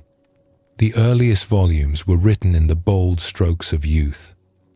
The later ones showed the gradually changing hand of age. Together, they formed a record of one human life, day by day, decade by decade. Yuki's daughter, Michi, had always been curious about these journals. She knew they existed, but had never read them, respecting her mother's privacy. But one winter, when Yuki fell ill and could not leave her bed for several weeks, she asked Michi to bring her some of the old volumes. She wanted to revisit certain times in her life, she said. She wanted to remember. Michi carried armfuls of journals to her mother's bedside. Over the following days, as Yuki rested and recovered, they began to read through them together. Michi would read aloud while her mother listened, sometimes smiling, sometimes growing quiet, sometimes shaking her head at what her younger self had written. They read about Yuki as a newlywed, nervous and excited, learning to share her life with another person. They read about the birth of Michi herself, the sleepless nights, the overwhelming love, the exhaustion and joy tangled together. They read about difficult years when money was scarce and worry was constant. They read about seasons of contentment, of loss, of unexpected happiness. Michi found herself moved by these glimpses of her mother's inner life. She had known the events, more or less, but she had never known the private thoughts and feelings that accompanied them. Here was her mother as a complete person, not just a parent, but a woman who had doubted and hoped and struggled and grown. Some passages made Michi laugh. Her mother's worries about small things, her excitement over moments that seemed ordinary now, her passionate opinions that had softened over time. Other passages brought tears. The raw grief after Michi's father died. The fear during a year when illness had threatened to take Michi herself as a child. The quiet loneliness of certain seasons that Michi had never known about. Through it all, she began to see something remarkable. The voice in the journals changed over the decades. The young bride wrote differently than the middle-aged mother, who wrote differently than the widow, who wrote differently than the elderly woman resting beside her now. The handwriting changed, the concerns changed, the tone changed. And yet there was an unmistakable continuity, a thread that ran through all the different voices, connecting them into one life. One afternoon, after reading a particularly emotional passage from 40 years earlier, Michi set down the journal and looked at her mother. "Which one of these is really you?" she asked. The hopeful young bride, the exhausted mother, the grieving widow? You seem like so many different people in these pages. Yuki was quiet for a long moment, looking at the stack of journals on the table beside her bed. Her life, written down. So many versions of herself, preserved in ink. "I have wondered the same thing," she said finally. "When I read these old entries, I barely recognize myself sometimes. The woman who wrote this 40 years ago, she felt things I no longer feel, believed things I no longer believe. And yet I know she was me. There is a thread connecting us, even though almost everything else has changed."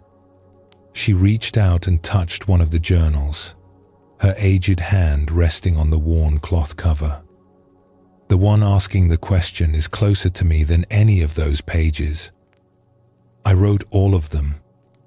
I lived all those seasons. But what watched them pass has not been captured in any book." Michi considered this. "You mean there is something that stayed the same while everything else changed?" "Yes. Something that was there when I was a young bride, writing nervously about my new life. The same something was there when I held you as a baby, when I sat beside your father as he died, when I wrote this morning about the snow outside my window. Everything else shifted and transformed. But there was always someone watching, someone experiencing, someone aware of what was happening. That someone has not aged the way my body has aged. It has not changed the way my thoughts and feelings have changed." She smiled gently. "When I read these old journals, I am not reading about a stranger.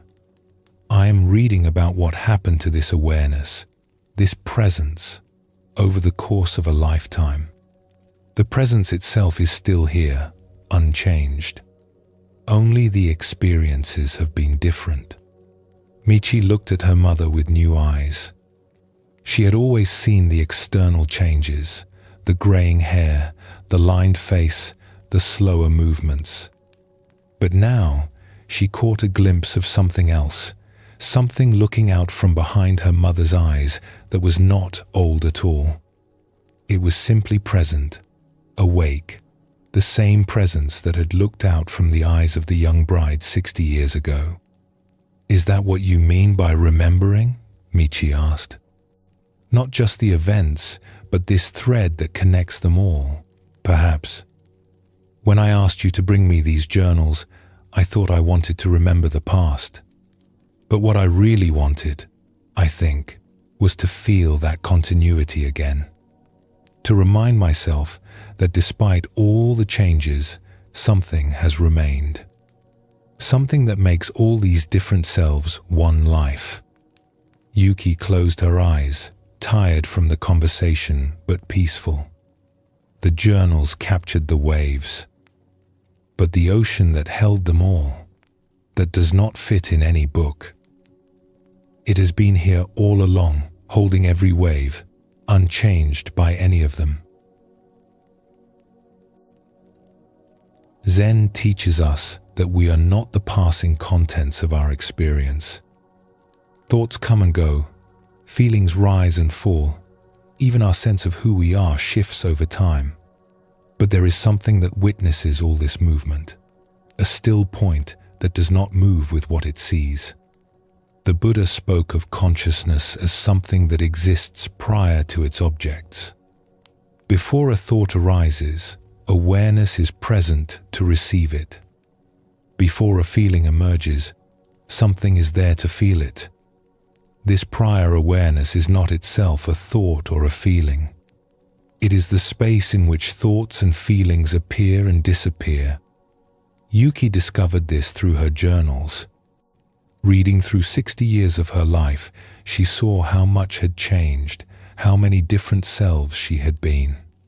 But she also sensed the thread that connected them all, the awareness that had witnessed every phase without being any particular phase. This awareness was closer to her original face than any of the experiences it had witnessed.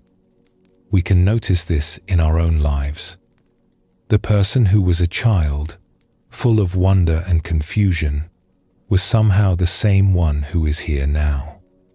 Not the same body, not the same thoughts, not the same feelings, but the same awareness, the same presence, looking out at the world through different eyes at different times. This continuity points towards something that does not change even as everything else transforms around it. Let us explore another story that reveals more of this teaching. In a temple surrounded by ancient cedar trees, there lived a gardener named Oso who had tended the same grounds for 50 years. He had arrived as a young man seeking work and had never left. The temple had become his home, and its gardens had become his life's purpose. Over the decades, he had watched the gardens change with the seasons and the years. He had seen young trees grow tall and old trees fall. He had witnessed storms that reshaped whole sections overnight and slow transformations that took decades to unfold. He knew every corner of the grounds, every stone, every path, every view. One spring, a young apprentice named Tomo came to learn the art of temple gardening. He was eager and curious, full of questions about plants and soil and design.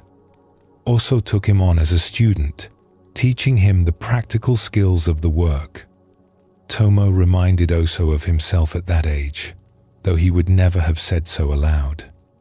The same impatience, the same desire to understand everything at once, the same barely concealed ambition to create something remarkable. Oso watched the young man with a mixture of fondness and amusement, knowing that the years would teach him what words could not. As they worked together through the seasons, Tomo often asked Oso about the past. What had the garden looked like before? How had it changed over the years? What was the same now as it had been 50 years ago? Oso would answer these questions with stories. He remembered when the great pine near the eastern gate was just a sapling. He remembered when the pond had been dug and filled. He remembered seasons of drought and seasons of flood, winters that killed tender plants, and summers that brought unexpected blooms. One autumn afternoon, as they raked fallen leaves together, Tomo asked a different kind of question. "Master Oso, you have changed so much since you first came here. You were young then, and now you are old. Have you changed as much as the garden?" Oso paused in his raking and looked around at the grounds he knew so well. The maples were brilliant red and orange, dropping their leaves in the soft wind. The cedars stood unchanged as always, dark green against the autumn colors. "My hair has changed," he said slowly.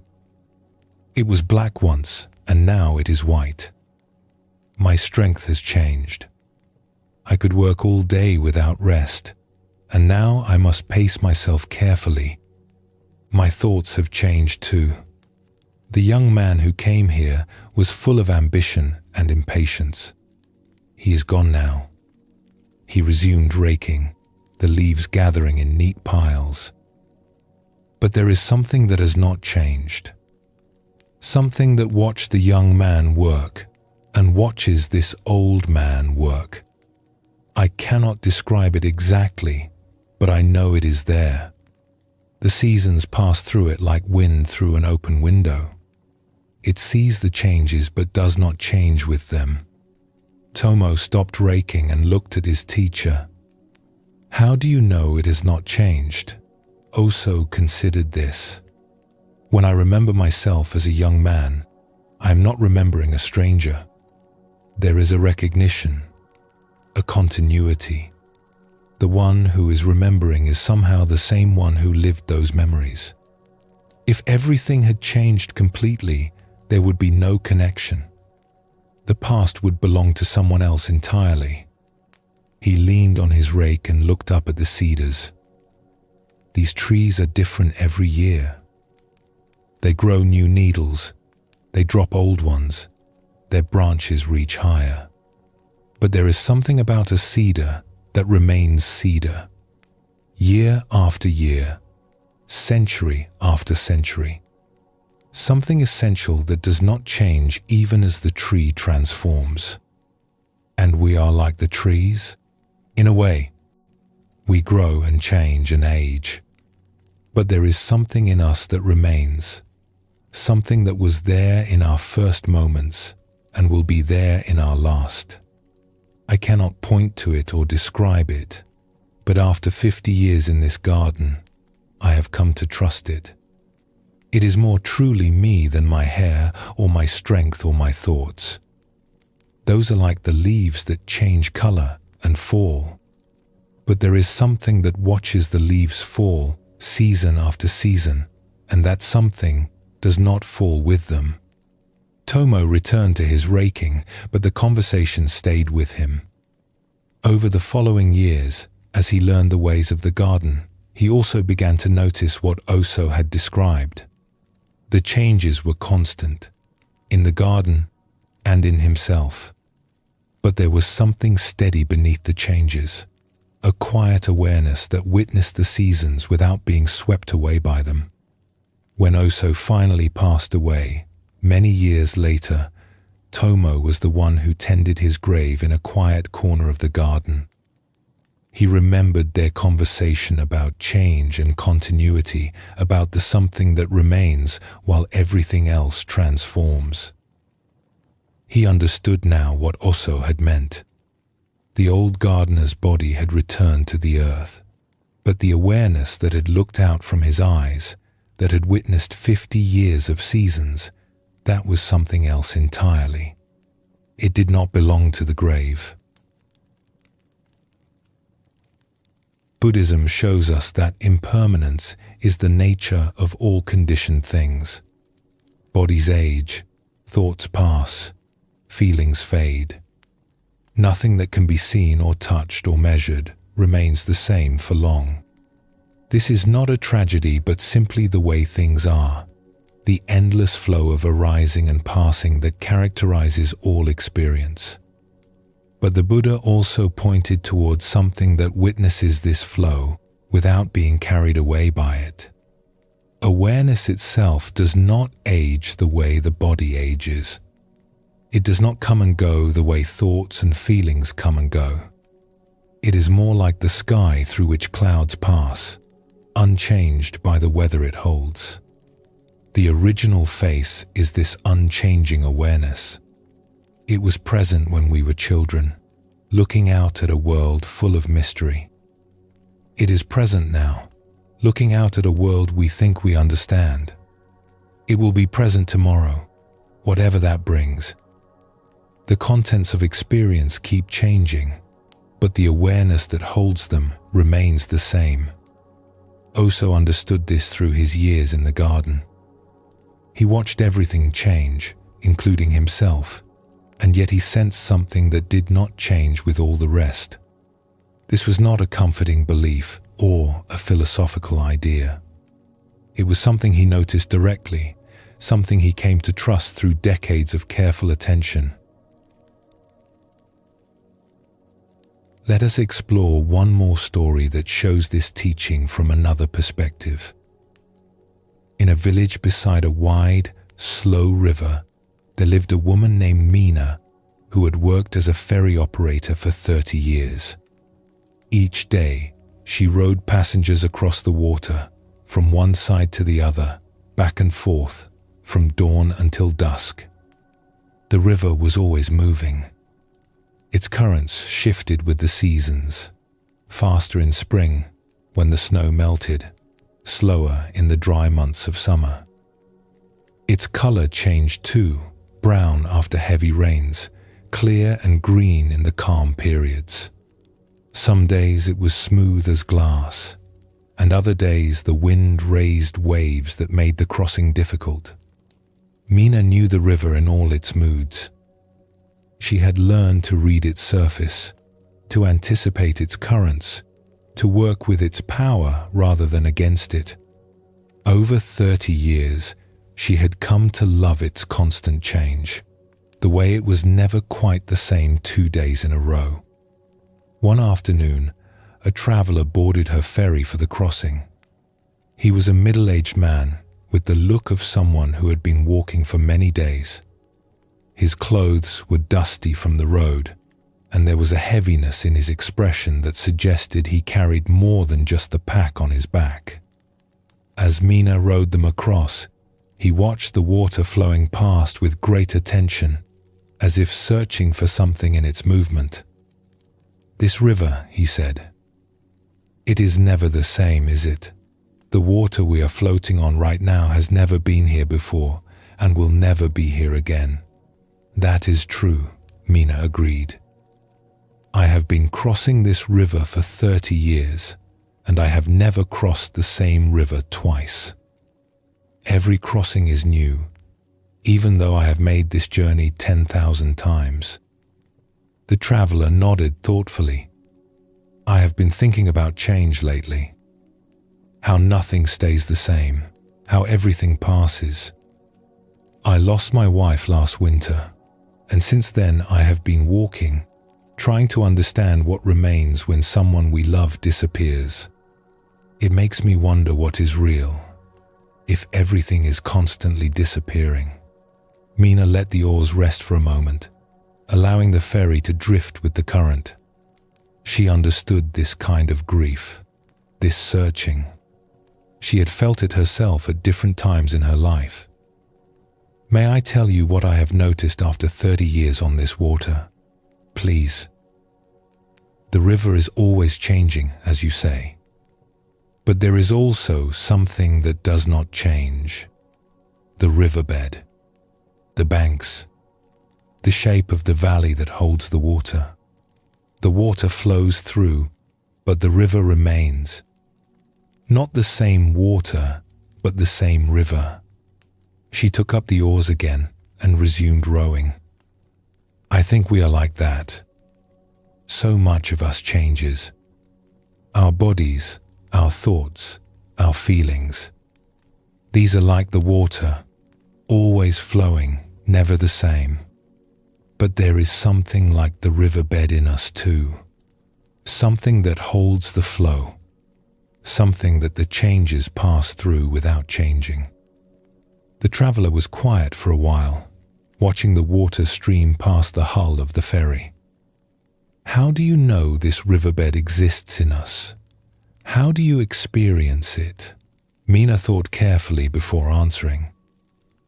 "When I remember myself as a young woman first learning to row, I recognize her. She is me, somehow, even though everything about her has changed. The body is different, the thoughts are different, the feelings are different. But the one who is remembering is the same one who lived those memories. That sameness is not any of the things that changed. It is something else, something that held all those changes the way the riverbed holds the water." "And you have found this comforting?" "I have found it true. Whether it is comforting depends on the day. She smiled slightly. But it has changed how I see things.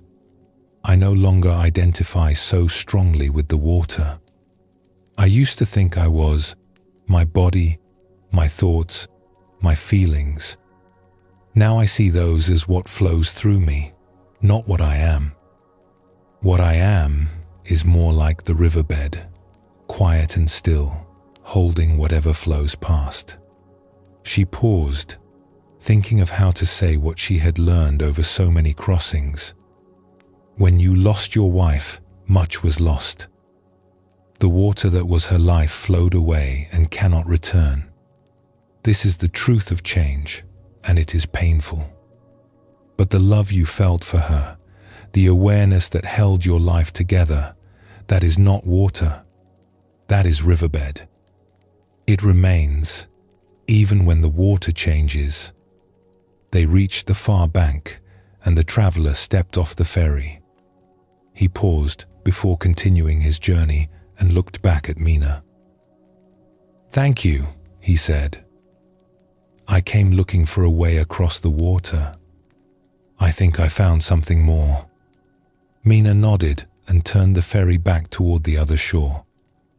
The river flowed around her, endless and always changing. But she sat at the center of the movement, rowing steadily, holding her place in the current. She had found something that did not need to fight the flow, that could rest in the midst of constant change. It was not the water. It was what the water moved through. Zen teaches us that our true nature is not found in the stream of experience, but in what holds the stream. We are not the passing thoughts, the changing feelings, the aging body. We are more like the space through which these pass, the awareness that contains them without being contained by them. The Buddha pointed to this again and again in his teachings. He asked his students to notice what was present before thought, to find the awareness that existed before any particular experience arose. This awareness is not another object to be seen. It is what sees. It is not another experience to be had. It is what experiences. The original face is this still center in the midst of all movement. It was present in our first moments of life, before we had any experiences at all. It remains present now, holding whatever arises. It will be present in our final moments, unchanged by all that has passed through it. We cannot see it the way we see other things, because it is what does the seeing. We cannot think it the way we think other thoughts, because it is what does the thinking. But we can notice it, sense it, recognize it as the continuous thread that runs through all our changing experiences. This recognition is the beginning of knowing our original face. Let your breath deepen now, slow and gentle. Through all the changes of your life, something has remained. It is here now, quiet and steady, holding this moment just as it has held every moment. Rest in that stillness for a breath or two.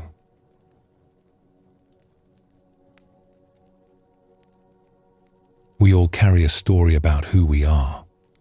It begins before we can remember and grows with each passing year. This happened to me, we say. I came from here. I suffered this loss, celebrated this victory, made this mistake, learned this lesson. The story becomes so familiar that we mistake it for ourselves.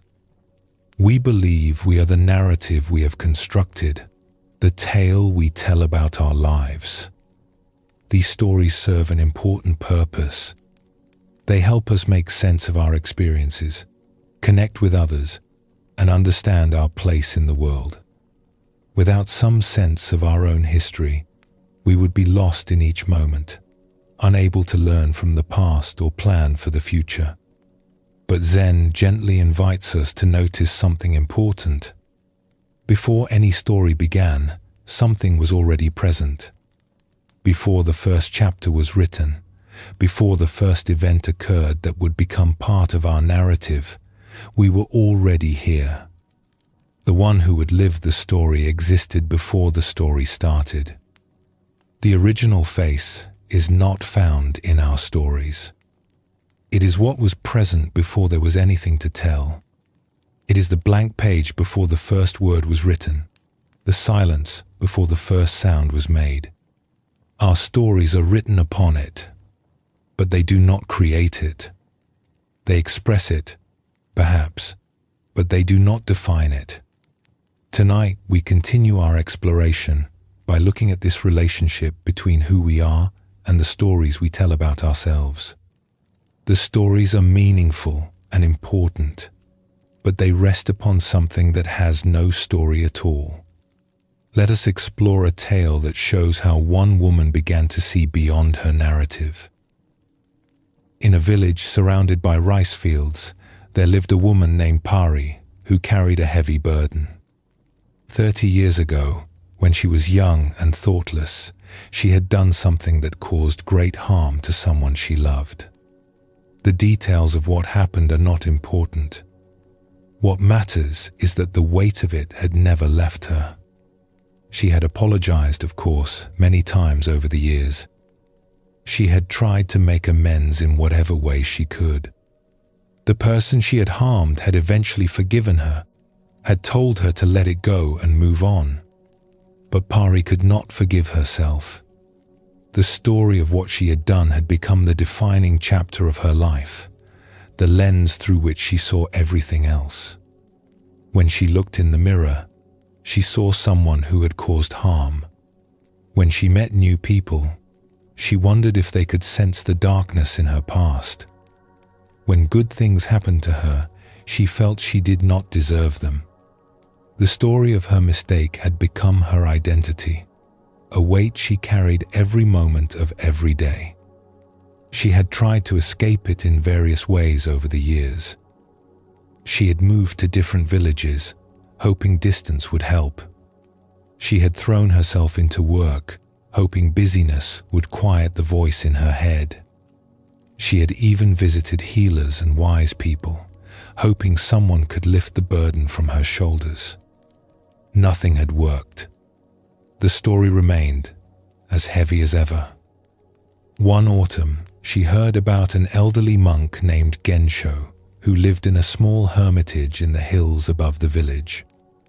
People said he had a way of helping those who were stuck, though no one could quite explain how. Some said he asked questions that changed how you saw things. Others said he simply listened in a way that made burdens lighter. Pari decided to visit him, though she held little hope that he could help where so many others had failed. The path to the hermitage wound through bamboo groves and across small streams. Pari walked slowly, half hoping she would lose her way and have an excuse to turn back. But the path was clear, and by midday she had arrived. The hermitage was a simple hut with a thatched roof, surrounded by wild plants and birdsong. Gensho was sitting outside when she arrived, mending a torn robe with careful stitches. He looked up as she approached and gestured for her to sit on a flat stone nearby. "You look tired," he said simply. "I am tired," Pari admitted. "I have been tired for 30 years. Tell me." And so she told him her story. The whole thing, from beginning to end, leaving nothing out. She told him what she had done, how it had harmed someone, how the guilt had followed her ever since. She told him about the apologies and the forgiveness that she could not accept. She told him how the story had become a prison she could not escape. Gensho listened without interrupting. When she finished, he was quiet for a long moment, continuing his mending as if he had all the time in the world. "This story you carry," he said finally. "It is very heavy." "Yes. and it has shaped everything about how you see yourself. Yes, I am the one who did this terrible thing. That is who I am. Gensho set down his mending and looked at her directly. Tell me about the morning before it happened. The morning of that day, before anything had gone wrong. Who were you then?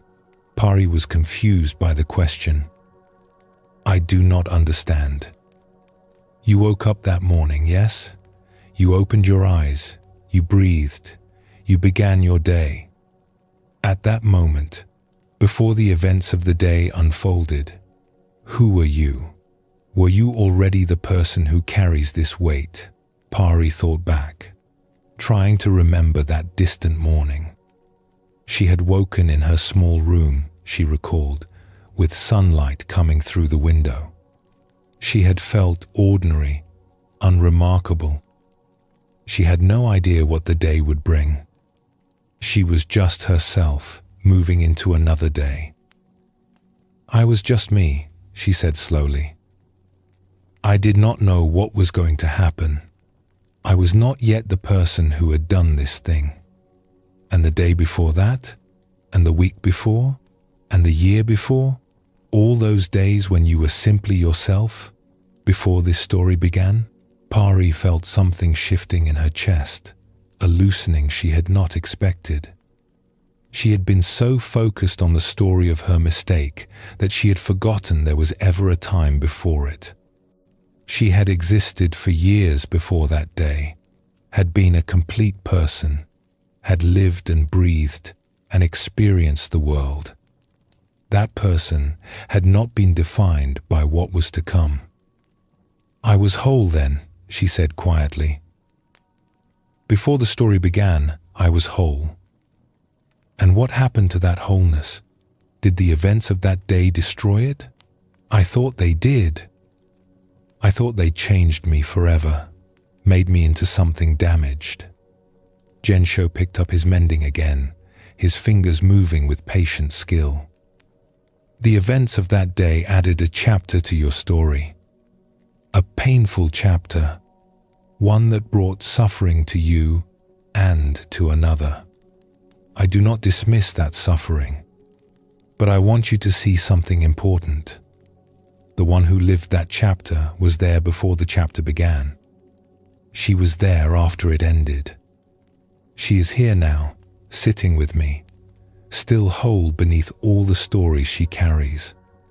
Pari felt tears beginning to fall, the first tears she had allowed herself in years.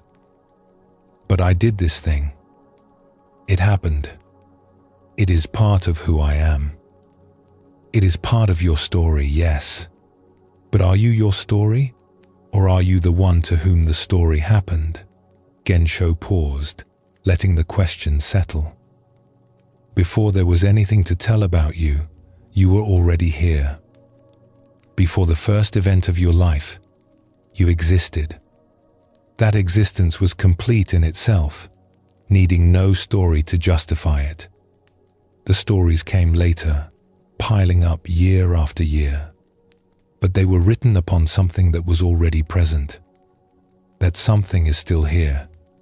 It has never been damaged by any story, no matter how painful.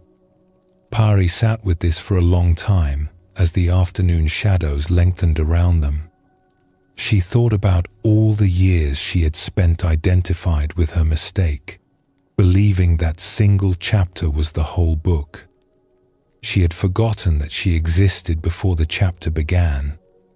She had forgotten that the one who made the mistake was more than the mistake itself. How do I find my way back to that? She asked.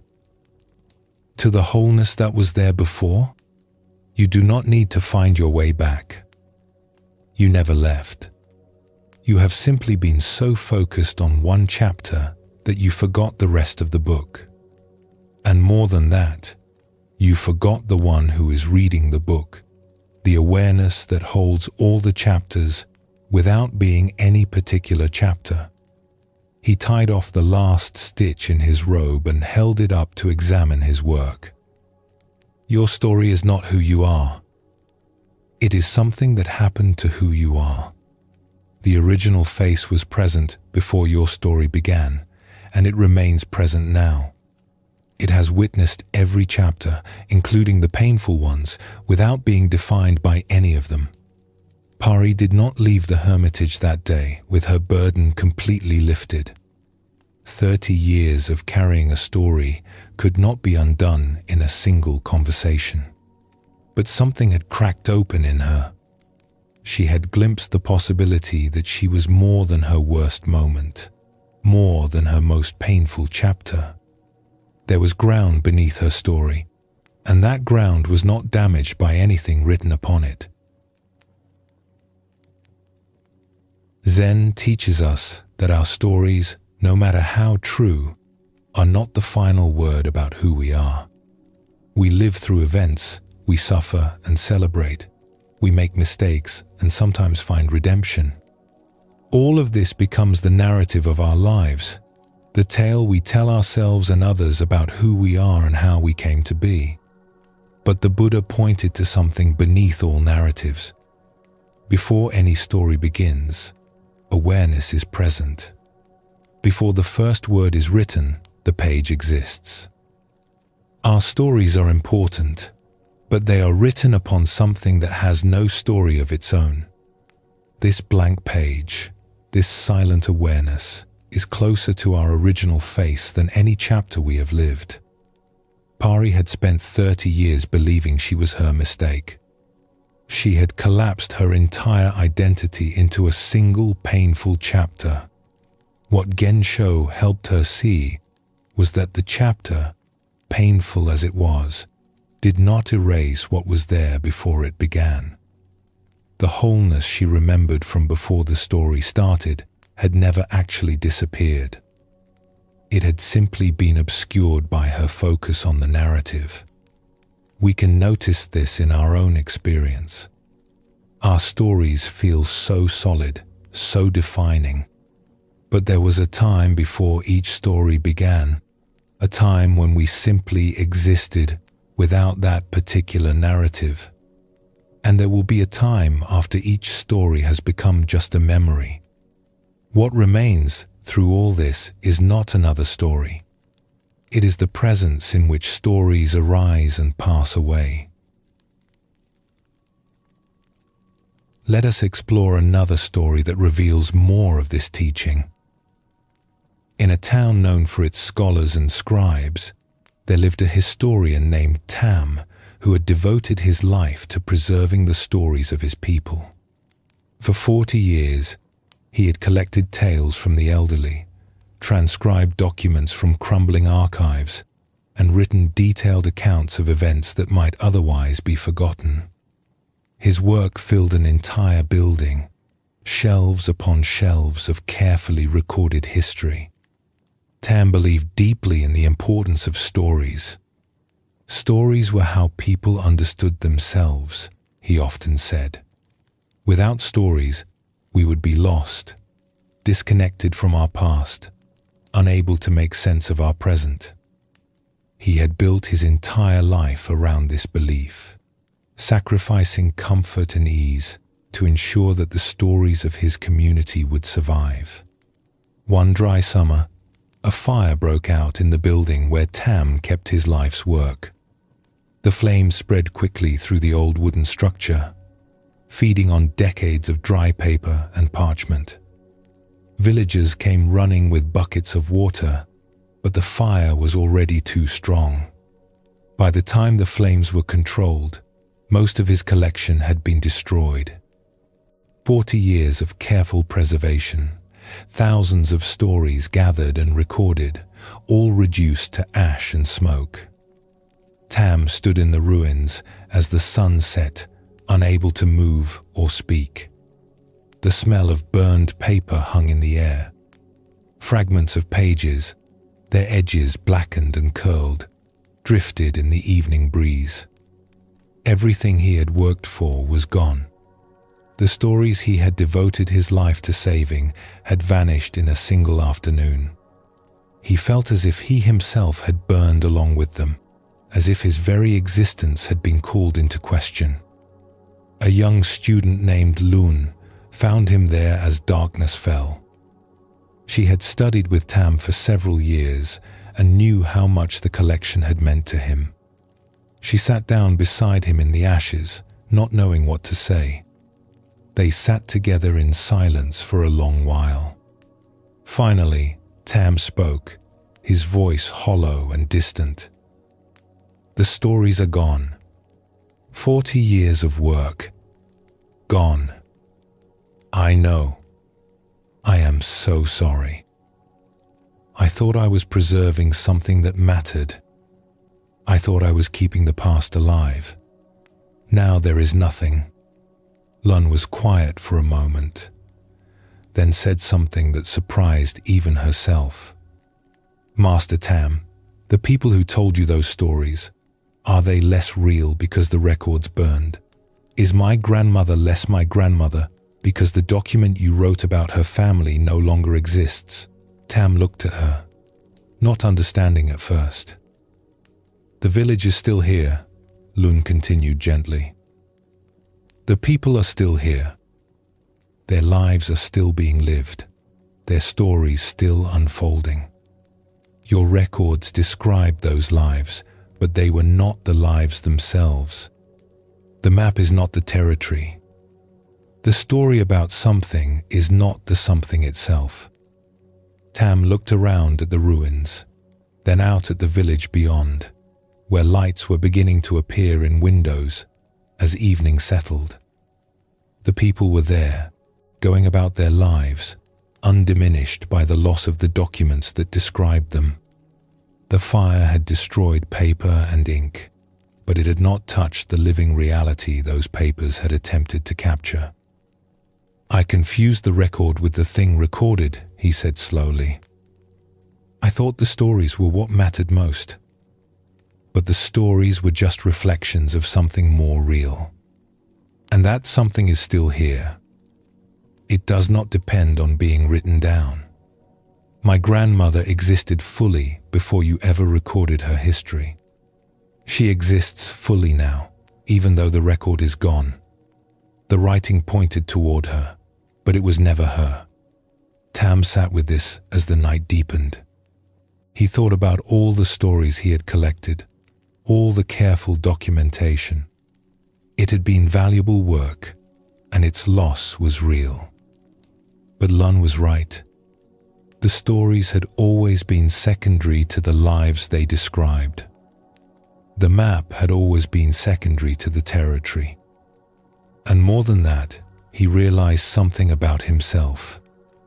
He had defined himself by his work, by the stories he had preserved. But he existed before he began that work. He would continue to exist now that the work was destroyed. His identity did not depend on the collection any more than his grandmother's identity depended on the documents about her family. In the following weeks, Tam began to rebuild, though differently this time. He still valued stories and still believed in their importance. But he held them more lightly now. He understood that stories pointed towards something they could never fully capture, and that the something was always more real than the pointing. Buddhism shows us that our narratives about reality are useful but not ultimate. We tell stories to make sense of our experience, to communicate with others, to preserve what might otherwise be lost. These stories matter and deserve care, but they are always one step removed from the living reality they describe. The Buddha taught that we suffer when we cling to our concepts and narratives as if they were the things themselves. We mistake the menu for the meal, the map for the territory, the story for the life. When our stories are threatened or destroyed, we feel as if we ourselves are being erased. But the original face is not found in any story we tell about ourselves. It is what exists before any story begins, what remains when stories end, what holds all our narratives without being captured by any of them. Tam discovered this in the ashes of his life's work. The stories were gone, but the reality they had described remained, untouched by the fire. We can hold our own stories more lightly when we understand this. Our narratives about ourselves are meaningful, but they are not the final truth of who we are. Before our story began, we were already present. That presence has witnessed every chapter and will witness those yet to come. It is not a story. It is what stories are told about. Let us explore one more story that shows this teaching from another perspective. In a valley where 3 roads met, there lived a woman named Seki, who was known for her remarkable memory.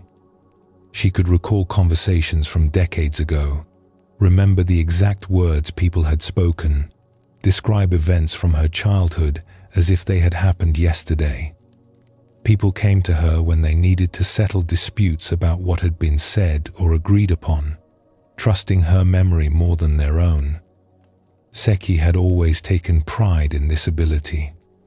Her memories felt like treasures she carried with her, a vast collection of moments preserved in perfect detail. She believed that her memories were who she was, that without them she would be nothing but an empty vessel. As she grew older, she began to notice something troubling. Small gaps appeared in her memory. Names she should have known slipped away. Events she was certain she remembered clearly turned out to have happened differently than she recalled. The treasure chest she had relied upon was developing cracks, and precious things were falling through. She became anxious, then frightened. If her memories were failing, what would be left of her? Her entire sense of self was built upon the stories she remembered. Without them, who would she be? She lay awake at night, trying to hold on to memories that seemed to be dissolving like morning mist, gripping tighter and tighter to what was slipping away. One afternoon, she visited an old friend named Bara, who lived simply at the edge of the village. Bara had always seemed at peace in a way Seki envied, but did not understand. She confessed her fears about her fading memory, about losing herself piece by piece. Bara listened quietly, then asked a question Seki did not expect. "When you were born, did you have any memories?" "Of course not. Babies do not have memories. And yet you existed. You were fully yourself, a complete being, even without a single memory to your name." Bara poured tea for both of them, her movements unhurried. The memories came later. They accumulated year by year, experience by experience. But you were there first.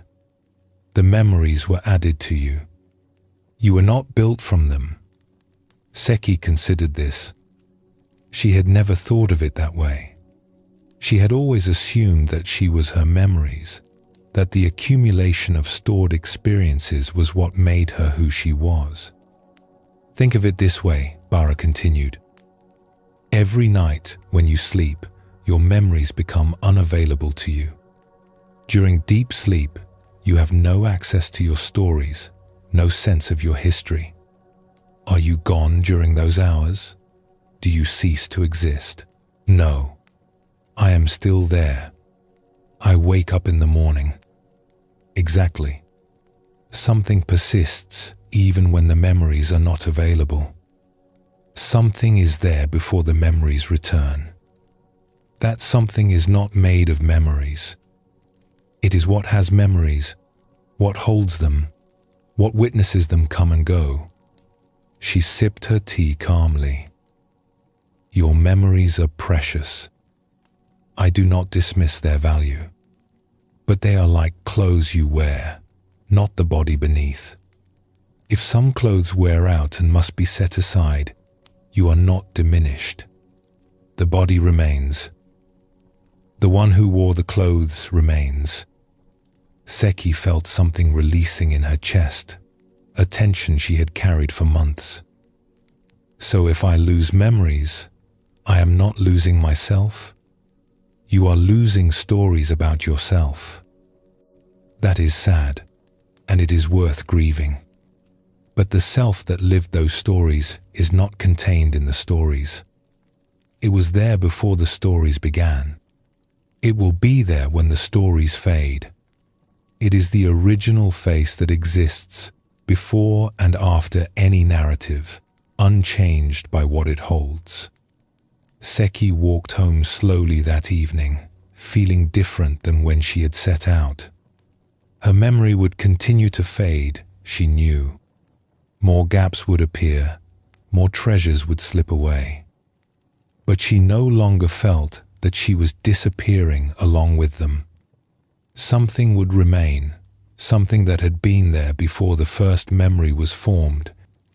The stories might thin and scatter, but the one who had lived them would still be present, quiet and whole. Zen teaches us that memory and identity are not the same thing. We naturally feel that our memories make us who we are, that without them we would be nothing. But this is a kind of illusion, a confusion between the contents of awareness and awareness itself. The Buddha spoke of consciousness as something that exists independent of its objects. Memories are objects that appear in consciousness. They come and go, sharp at some times and faded at others. But the consciousness that holds them is not itself a memory. It is what makes memory possible in the first place. Seki discovered this truth when facing the loss of what she had always considered her most precious possession. Her memories were indeed fading, and that loss was real. But she came to see that she was not her memories any more than she was her clothes or her possessions. The original face existed before the first memory was formed. It remained present as memories accumulated. And it would remain when memories scattered like leaves in autumn wind. Our stories about ourselves are precious. Our memories are treasures worth honoring. But they rest upon something that has no story and holds no memories. This ground of awareness is the original face, present before any narrative began, unchanged by any tale that has been told. Let your body soften now, settling deeper into rest. Before your story began, you were already here. That presence remains, quiet and whole, holding whatever stories may come and go. Simply rest in that for a moment.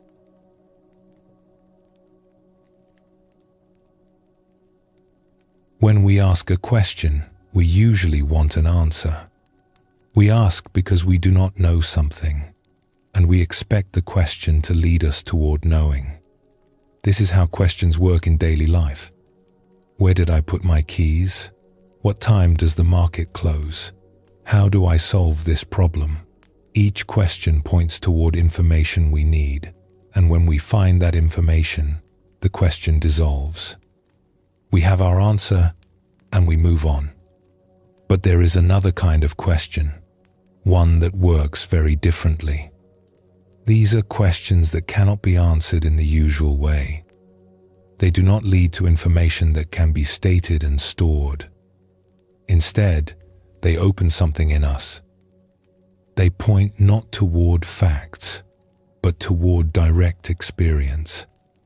They are doorways rather than puzzles. Zen has long used such questions as tools for awakening. When a teacher asks a student, "Who are you?" the teacher is not looking for a name or a description. The question is meant to turn the student's attention inward, towards something that cannot be captured in any answer. The question opens rather than closes. It reveals rather than explains. The original face cannot be found through ordinary questioning. If we ask, "What is my original face?" and expect an answer we can think and say, we will be disappointed. The original face is not an object that can be described. It is closer to the one who is looking for it than any description could ever reach. But when we ask the question in a different spirit, not seeking information but simply looking, something can happen. The question becomes a kind of pointing, turning our attention toward what is always already here. Tonight we explore this way of asking, this questioning that opens rather than closes. Let us explore a story that shows how one woman discovered this.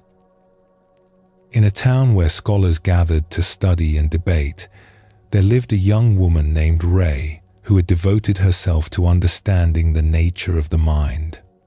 She had read every text she could find on the subject. She could discuss theories of consciousness with great sophistication, explaining different views and evaluating their strengths and weaknesses. Her knowledge was impressive, and her teachers praised her sharp intellect. But despite all her learning, Ray felt that something was missing. She could talk about the mind endlessly, but she was not sure she actually knew what the mind was. Her knowledge was like a map of a country she had never visited. The map was detailed and accurate, but it was not the same as standing on the actual ground.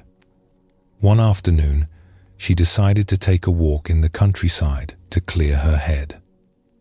The debates and discussions had been particularly intense lately, and she felt stuffed with words, overflowing with concepts that seemed to multiply without bringing her any closer to actual understanding. She followed a path through rice fields, grateful for the simple quiet of growing things. After walking for some time, she came to a small farmhouse where an old farmer named Doc was sitting on his porch, enjoying the afternoon sun. His face was deeply lined by years of outdoor work, but his eyes were clear and calm. He looked up as she approached and nodded a greeting. Something about his peaceful expression made Ray stop. She had been surrounded by scholars and intellectuals for so long, always discussing and debating. This simple farmer seemed to possess a quietness that all her learning had not given her. "May I rest here for a moment?" she asked. "Of course." He gestured to a wooden stool beside him. They sat together in silence for a while, watching the breeze move through the rice plants. Ray found herself relaxing in a way she rarely did in the halls of study. "You look like someone who thinks a great deal," Doc observed finally. Ray smiled slightly. "I am a student. I study the nature of the mind." "Ah, and what have you learned?" She began to explain some of the theories she had studied, the different views of consciousness, the debates about perception and awareness. Doc listened with genuine interest, nodding occasionally, though it was clear much of what she said was unfamiliar to him. When she finished, he was quiet for a moment. Then he asked a simple question that stopped her completely. "That is all very interesting. But right now, as we sit here, what is it that is aware of this conversation?" Ray opened her mouth to answer with one of her theories, but something made her pause. The question was not asking about theory. It was asking her to look directly at something happening right now, in this very moment. She turned her attention inward, trying to find what was aware of the conversation. She could notice thoughts arising. She could notice the sounds of the afternoon, the feeling of the breeze, the presence of the old farmer beside her. But what was doing the noticing? Where was the awareness itself? The more she looked, the more she realized she could not find it as an object. It was not a thing she could point to or describe, and yet it was undeniably present. Something was aware of this moment. Something was experiencing this conversation, but that something was not available to her in the way her theories were available. "I cannot find it," she said slowly. "I can notice what I am aware of, but I cannot find the awareness itself." Doc nodded, as if this were exactly what he expected. "You cannot find it because you are looking for it in the wrong place. You are looking for it as if it were something to be seen, but it is what sees. You cannot see your own eyes directly. You can only see what they show you." Ray sat with this. Her whole education had been about acquiring knowledge, about gathering information she could examine and analyze. But what Doc was pointing to could not be gathered or examined. It was too close, too fundamental. It was the very capacity that made examining possible. "All my studying," she said quietly, "all my theories and debates, they were about the mind, but they were not the mind itself." "A map of the ocean is useful," Doc replied, "but it is not wet. Your learning has given you many maps, but the territory they describe is right here, closer than your own breath. You do not need more maps. You need to feel the water." Ray stayed with the farmer until evening fell. They did not discuss theories or ideas. They simply sat together, and Ray practiced turning her attention toward the awareness that could not be found as an object. Each time she tried to grasp it, it slipped away. But each time she simply rested in it, it was obviously present, more intimate than any thought, more immediate than any theory. When she finally returned to her studies, something had changed. She still valued her learning, still engaged with ideas and debates, but she no longer confused the maps with the territory. She had touched something her books could never contain, something that was present before she opened any text and remained present after she closed them all. Zen teaches us that the deepest truths are not found through thinking alone. We can think about the original face, develop theories about it, debate its nature endlessly. But thinking about something is not the same as knowing it directly. The menu describes the food, but has no flavor. The map outlines the terrain, but has no mountains. We can become experts on a place we have never visited. The Buddha often pointed his students away from mere concepts and toward direct experience. He asked them to look, not just to think. He invited them to turn attention upon itself, to discover what was present before any thought arose. This kind of looking is different from ordinary investigation. It does not produce answers that can be written down and stored. It produces recognition, a direct seeing of what was always already here. Ray discovered that her vast learning, valuable as it was, had not given her what she most deeply sought. The farmer's simple question cut through all her theories and pointed her towards something immediate and undeniable. The awareness she was looking for was not hidden in a book. It was the very thing that was reading the books, hearing the question, seeking the answer. The original face reveals itself not through thinking, but through this kind of direct looking. We cannot capture it in words, but we can recognize it in experience. It is what is aware of these words right now. It is what is present before any question is asked and after any answer is given. Let us explore another story that reveals more of this teaching. In a monastery nestled in a mountain valley, there lived a monk named Toru who had practiced meditation for 30 years. He sat every morning before dawn and every evening after supper without fail. He followed all the teachings he had been given with dedication and sincerity. He kept the precepts, studied the texts, and served his community with humility, He was respected by his fellow monks for his discipline and his quiet manner. But despite 30 years of practice, Toru felt he had not broken through to anything fundamental. He had moments of peace, periods of calm, experiences that seemed meaningful at the time. But the deep awakening his teachers spoke of, the recognition of his true nature, had not come. He was beginning to wonder if it ever would. Sometimes in the early morning, before anyone else had risen, he would sit alone and feel a quiet despair. What was he doing wrong? What was he missing? His teacher, an elderly woman named Master Haru, had watched his struggle for many years.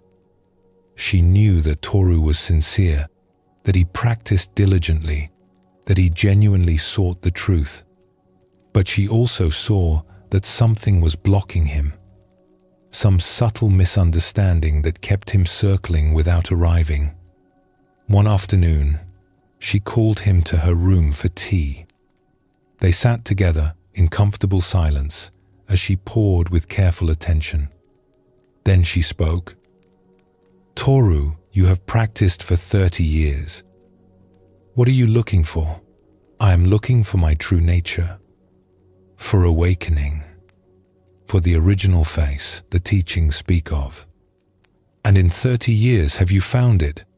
Toru lowered his eyes. "No. I have had experiences that seemed important, but nothing lasting. Nothing that felt like true recognition." Master Haru nodded slowly. "You have been looking for something to happen, some experience to arrive, some state to achieve. Is that not so?" "Yes, I suppose it is." "And where have you been looking?" Toru considered this. "In my meditation, in my practice, I have been watching my breath, watching my thoughts, waiting for something to reveal itself." "Waiting," Master Haru repeated. "For 30 years you have been waiting for your true nature to appear. But tell me, what was here before you started waiting? What was present before you began your first meditation, before you heard any teaching, before you started looking at all?" Toru was silent. He had never thought about it this way. His entire practice had been oriented toward achieving something, toward arriving somewhere he was not yet. He had never considered what was already present before the journey began. "I do not know," he admitted. "Then that is where to look. Not forward towards something you hope will happen. Backward, or rather inward, toward what was here before any practice started. You have been seeking what the search arises within. You have been trying to achieve what you already are." She poured more tea, her movements unhurried. The original face is not a reward for 30 years of practice. It is what has been present for all 30 years, watching you practice, waiting for you to notice. It was here before you came to this monastery. It will be here after you leave. It has never been absent for a single moment. You have simply been so busy looking for it that you have overlooked it. Toru felt something shifting in him, a reorientation of attention. He had been straining forward, always forward, trying to reach something ahead. Now he let that straining relax. He let his attention settle back, not toward any experience or state, but toward the simple fact of being aware, here, now. And in that settling, he noticed something he had somehow missed for 30 years. Awareness was already present. It had always been present. It was not something he needed to create or achieve. It was the very space in which all his striving had taken place. His 30 years of seeking had happened within what he was seeking. The original face had been looking out of his eyes all along, watching him search for it. "I was looking for my eyes with my eyes," he said softly. Master Haru smiled. "Now you begin to understand. The search was noble, and I do not dismiss your years of practice. But the searching mind could never find what it was looking for because it was looking outward for something that is always inward. Or rather, it is not inward or outward at all. It is what knows inward and outward. It is prior to all directions." Toru sat with his teacher as the afternoon light faded into evening. He did not feel that he had achieved anything.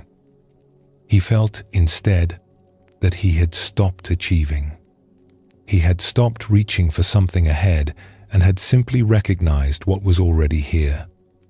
It was so simple, so obvious, that he almost laughed. 30 years of searching for something that had never been missing for a single moment. He thought about all the mornings he had sat in the meditation hall, straining toward enlightenment. All the evenings he had examined his mind, looking for signs of progress. All the years of effort and discipline, all motivated by the belief that what he sought was somewhere ahead, waiting to be reached. And all along, it had been right here, the very awareness within which all his seeking had taken place. "What do I do now?" he asked. Master Haru laughed softly. "Now you live. You continue to practice, but without the burden of seeking. You sit, but without waiting for something to happen. You walk through your days knowing that what you sought is what is doing the walking. Nothing has changed, and everything has changed."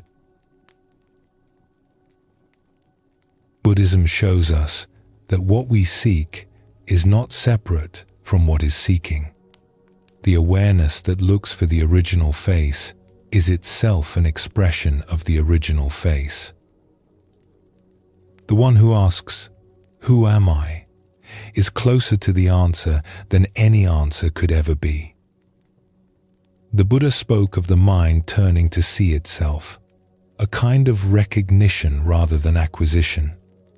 We do not gain our true nature through practice. We recognize that it was never absent. All our seeking and striving happens within what we are seeking. The journey home is the discovery that we never left.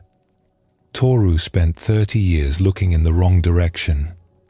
He was oriented toward the future, toward some experience that would someday arrive. What Master Haru helped him see was that the original face is not in the future. It is not waiting at the end of any path. It is the ground on which all paths are walked, the awareness within which all experiences arise. This is why the question, "Who am I?" works differently than ordinary questions. It is not seeking information. It is turning attention toward its own source. When we ask sincerely and then simply look, we discover that the one who is looking is what we were looking for. Let us explore one more story that shows this teaching. In a village where 3 mountain streams came together, there lived an old woman named Kisa, who was known for her unusual way of teaching. She never lectured or explained. She never gave answers to questions. Instead, she would ask questions of her own, simple questions that seemed to open doors in people's minds. Some found her maddening, preferring teachers who would simply tell them what they needed to know. Others found her liberating, discovering through her questions things they could never have been told. A young man named Nobu came to her one day with a problem that had troubled him for years. He had been trying to understand himself through reading and practice. He had attended teachings, followed methods, sat in meditation, but he felt no closer to knowing who he really was. The question, "Who am I?" had become a kind of torment, always present, never answered. He hoped Kisa could give him some insight, some key that would unlock the mystery that he himself seemed to be.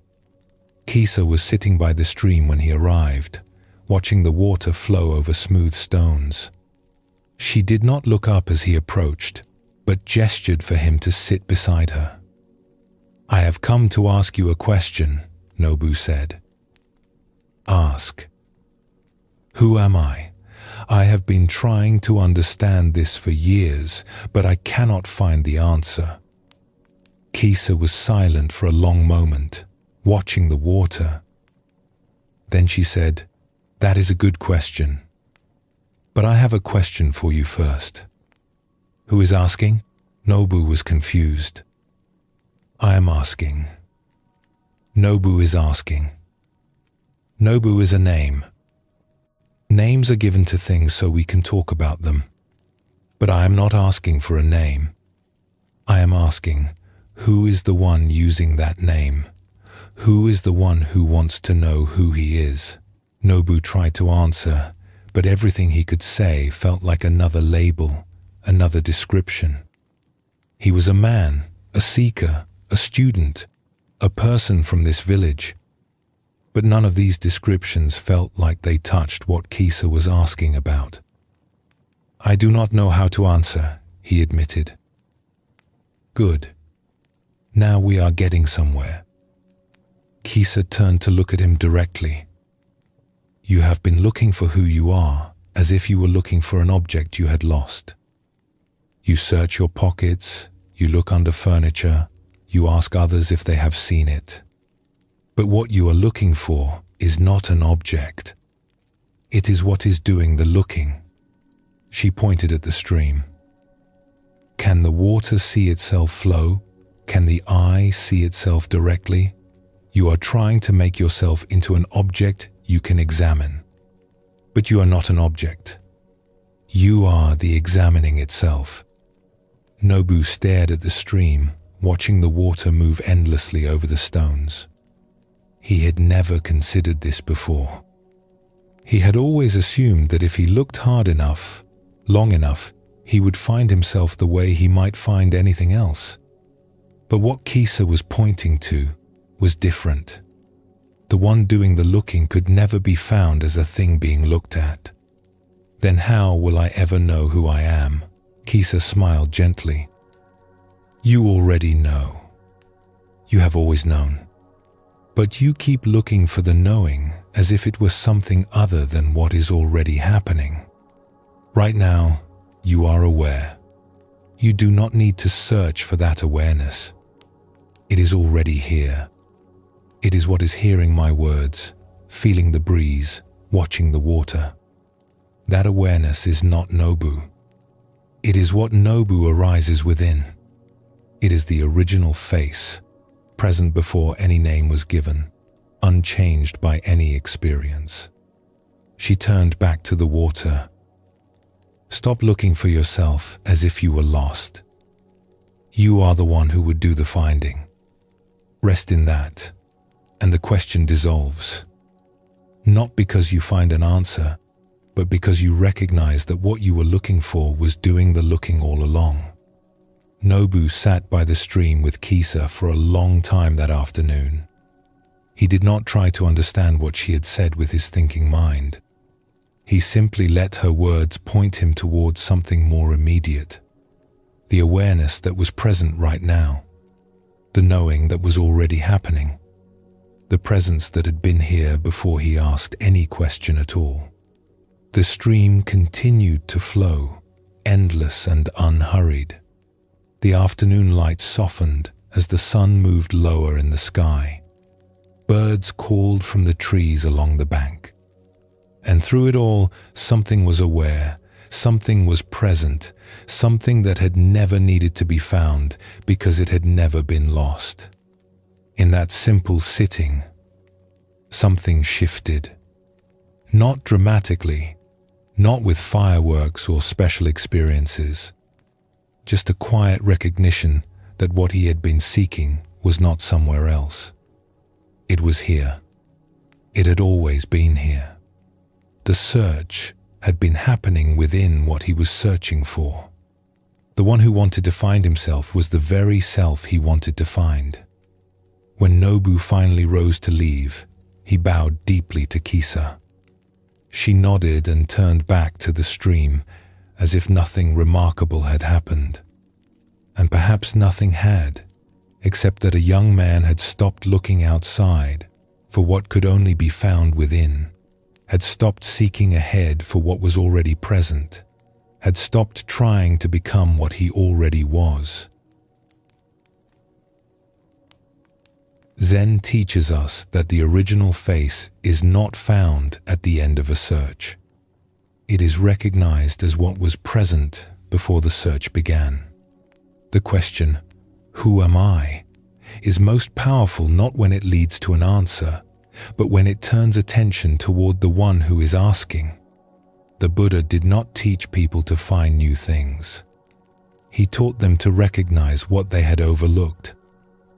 The awakening he pointed toward was not an achievement, but a recognition. We wake up to what was always here, not to something newly arrived. Kisa understood this deeply. She did not answer Nobu's question because the answer would have just been more words, more concepts, more things for him to examine as objects. Instead, she turned his attention around, pointed him toward the one who was asking. In that turning, the question dissolves, not because it is answered, but because it is seen through. What we seek is what is seeking. What we want to find is what is doing the finding.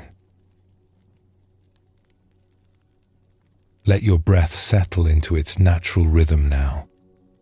You do not need to find anything in this moment. The awareness that is hearing these words, that is resting in this darkness, that is simply present, this is closer to your original face than any answer could ever be. Simply rest here.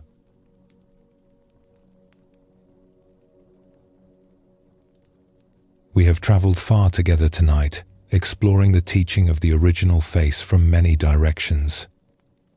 We have seen how it exists before our names and roles, before our knowledge and accomplishments, before our stories and memories.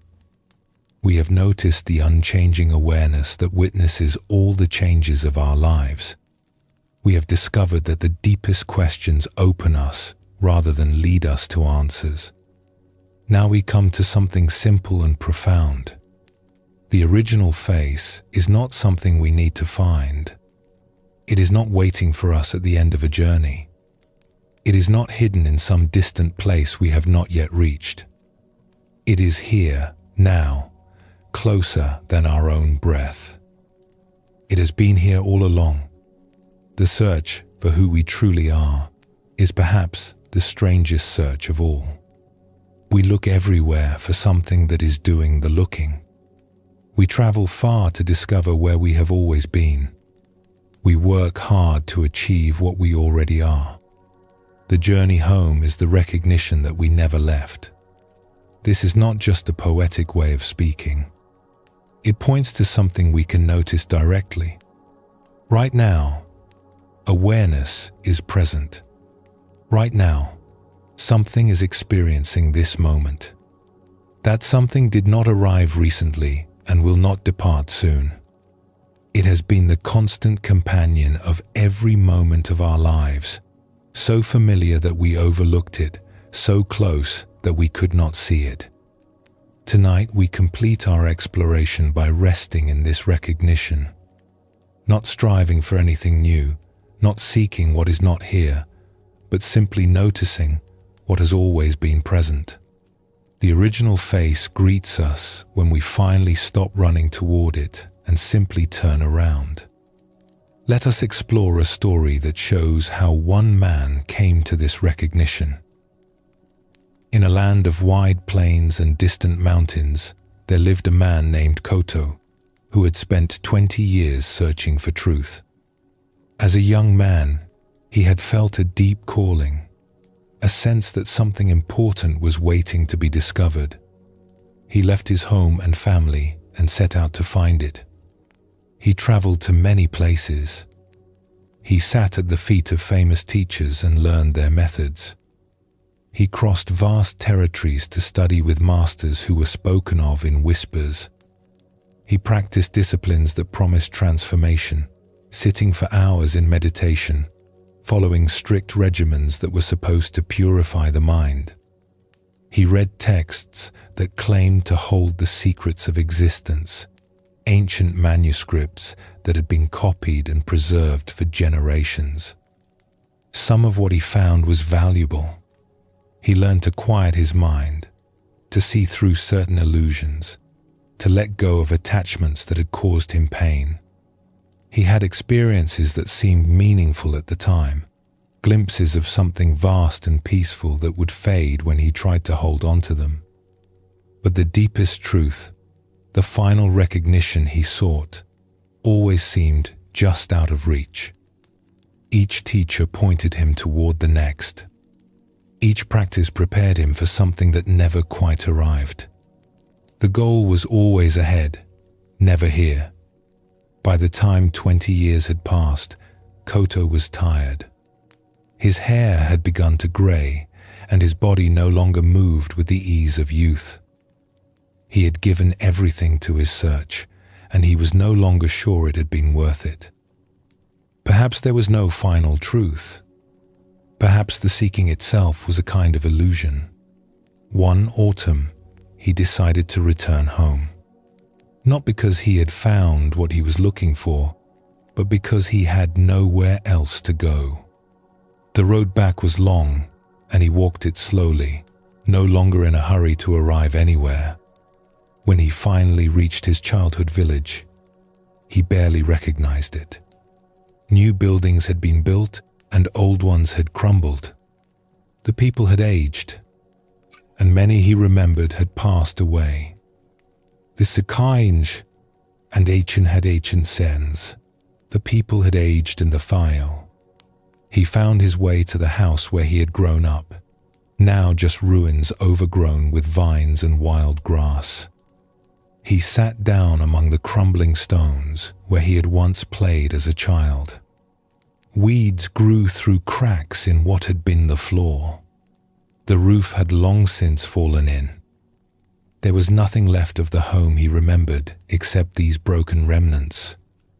And yet, sitting there, something unexpected happened. A feeling washed over him that he had not experienced in 20 years of seeking. A sense of presence, of simple being, of coming home. Not to the ruined house, but to something else.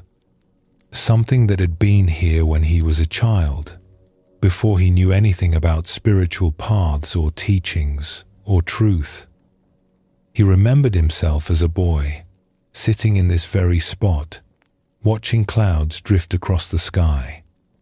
He remembered the feeling of the grass beneath him, the warmth of the sun, the simple joy of being alive without needing it to be anything special.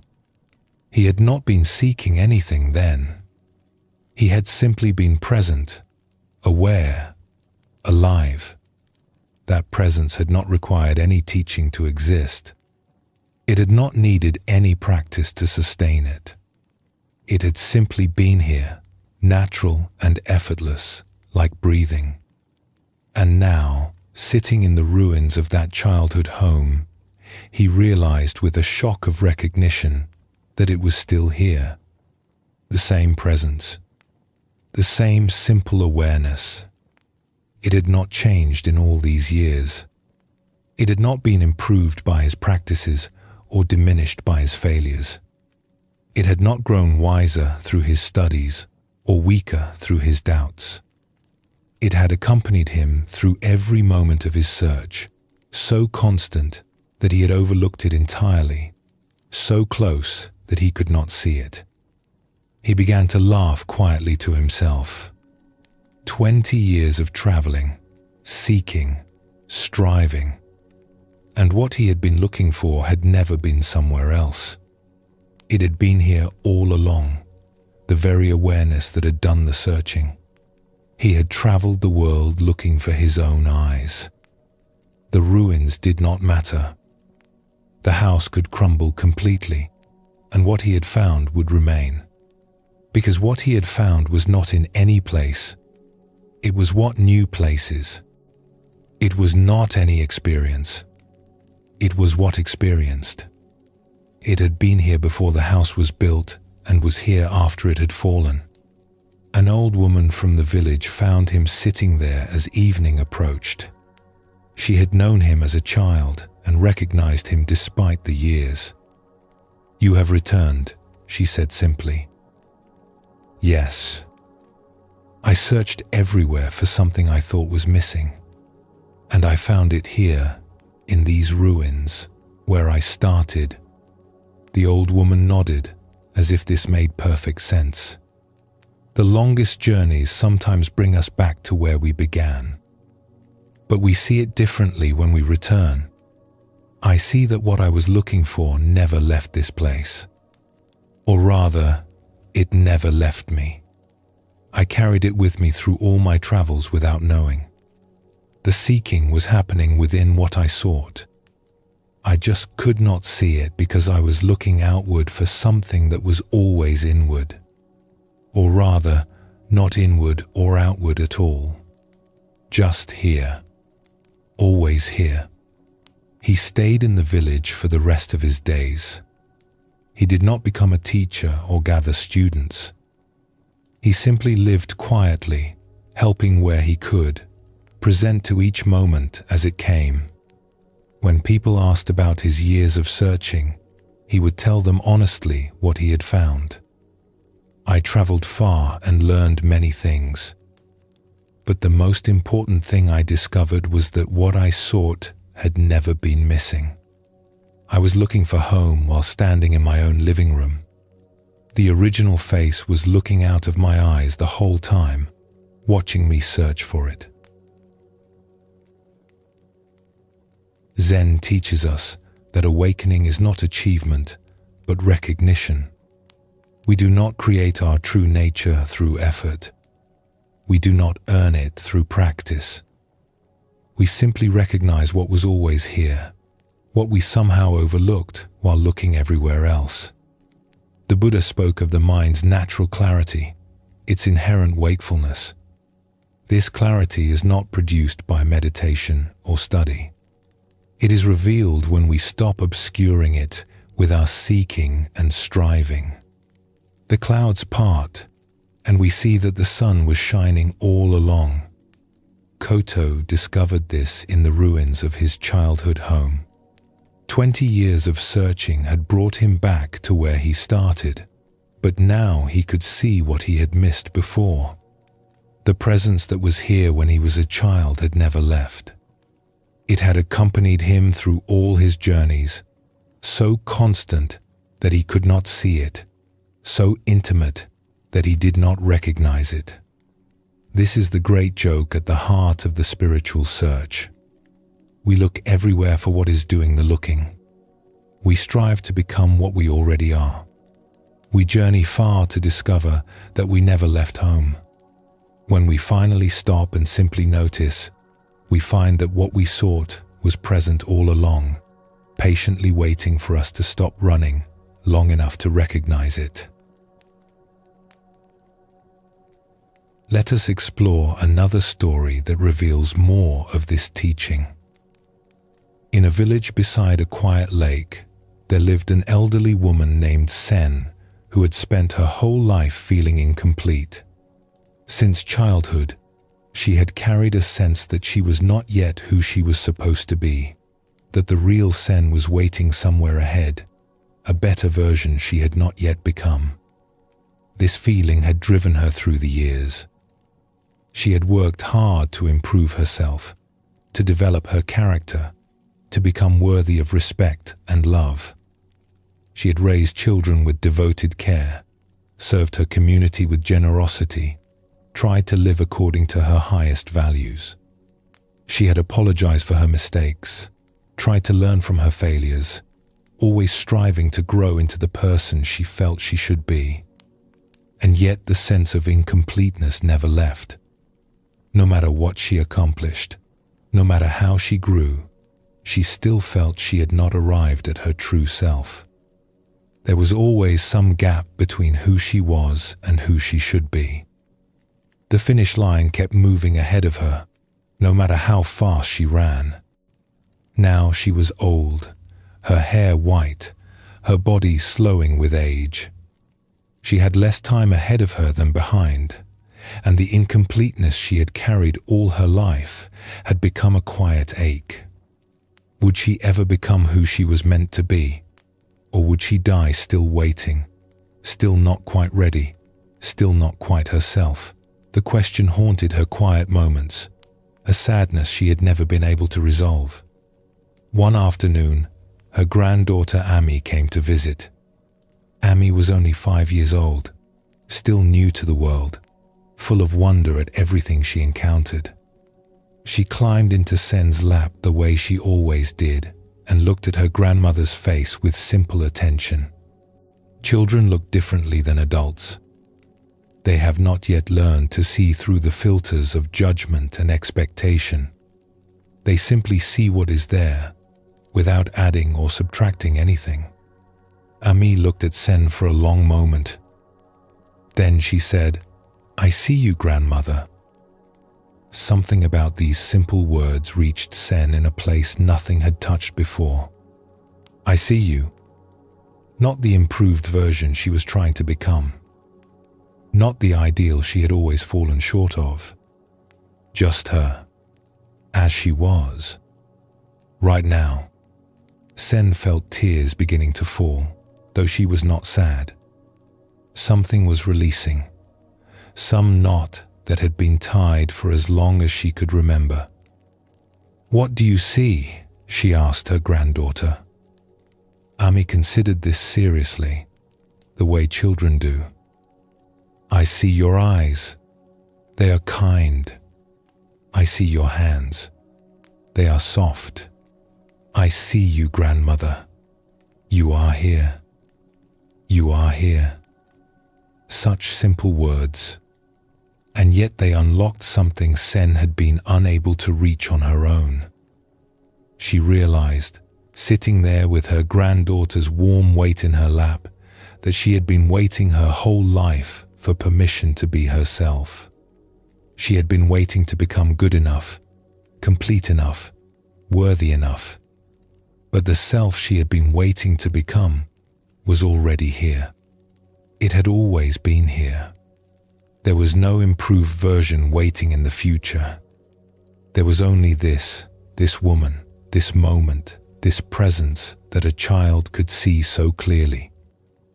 "I have been waiting to become myself," she said softly, more to herself than to Amy. "But I was already here. I was always already here." The sense of incompleteness did not disappear entirely in that moment. It had been her companion for too long to vanish in an afternoon.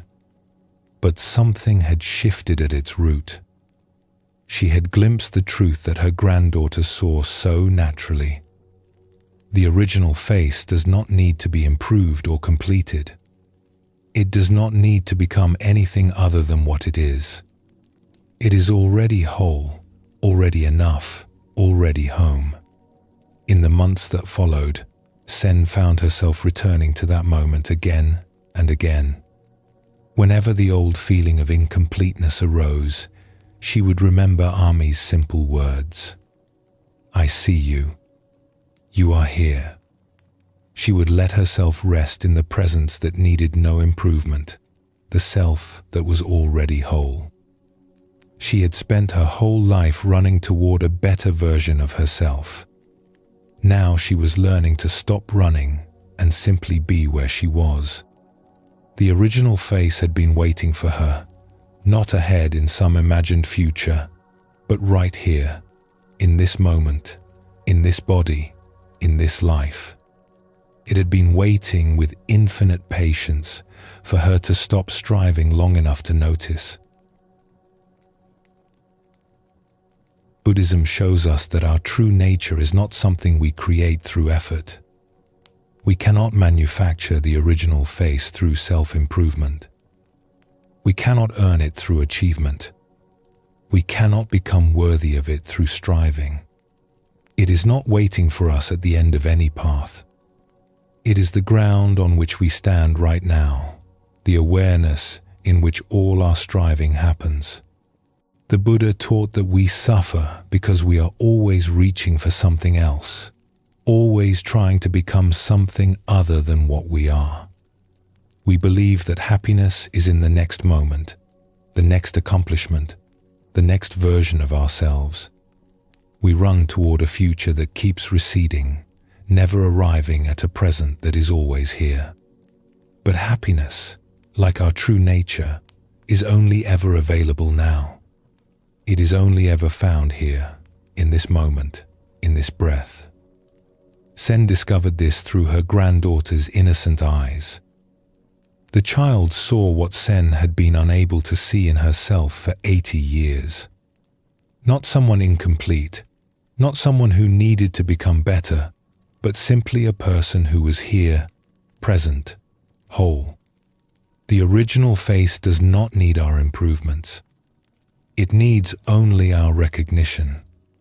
It needs only for us to stop running long enough to notice that we have already arrived. We can let ourselves rest in this.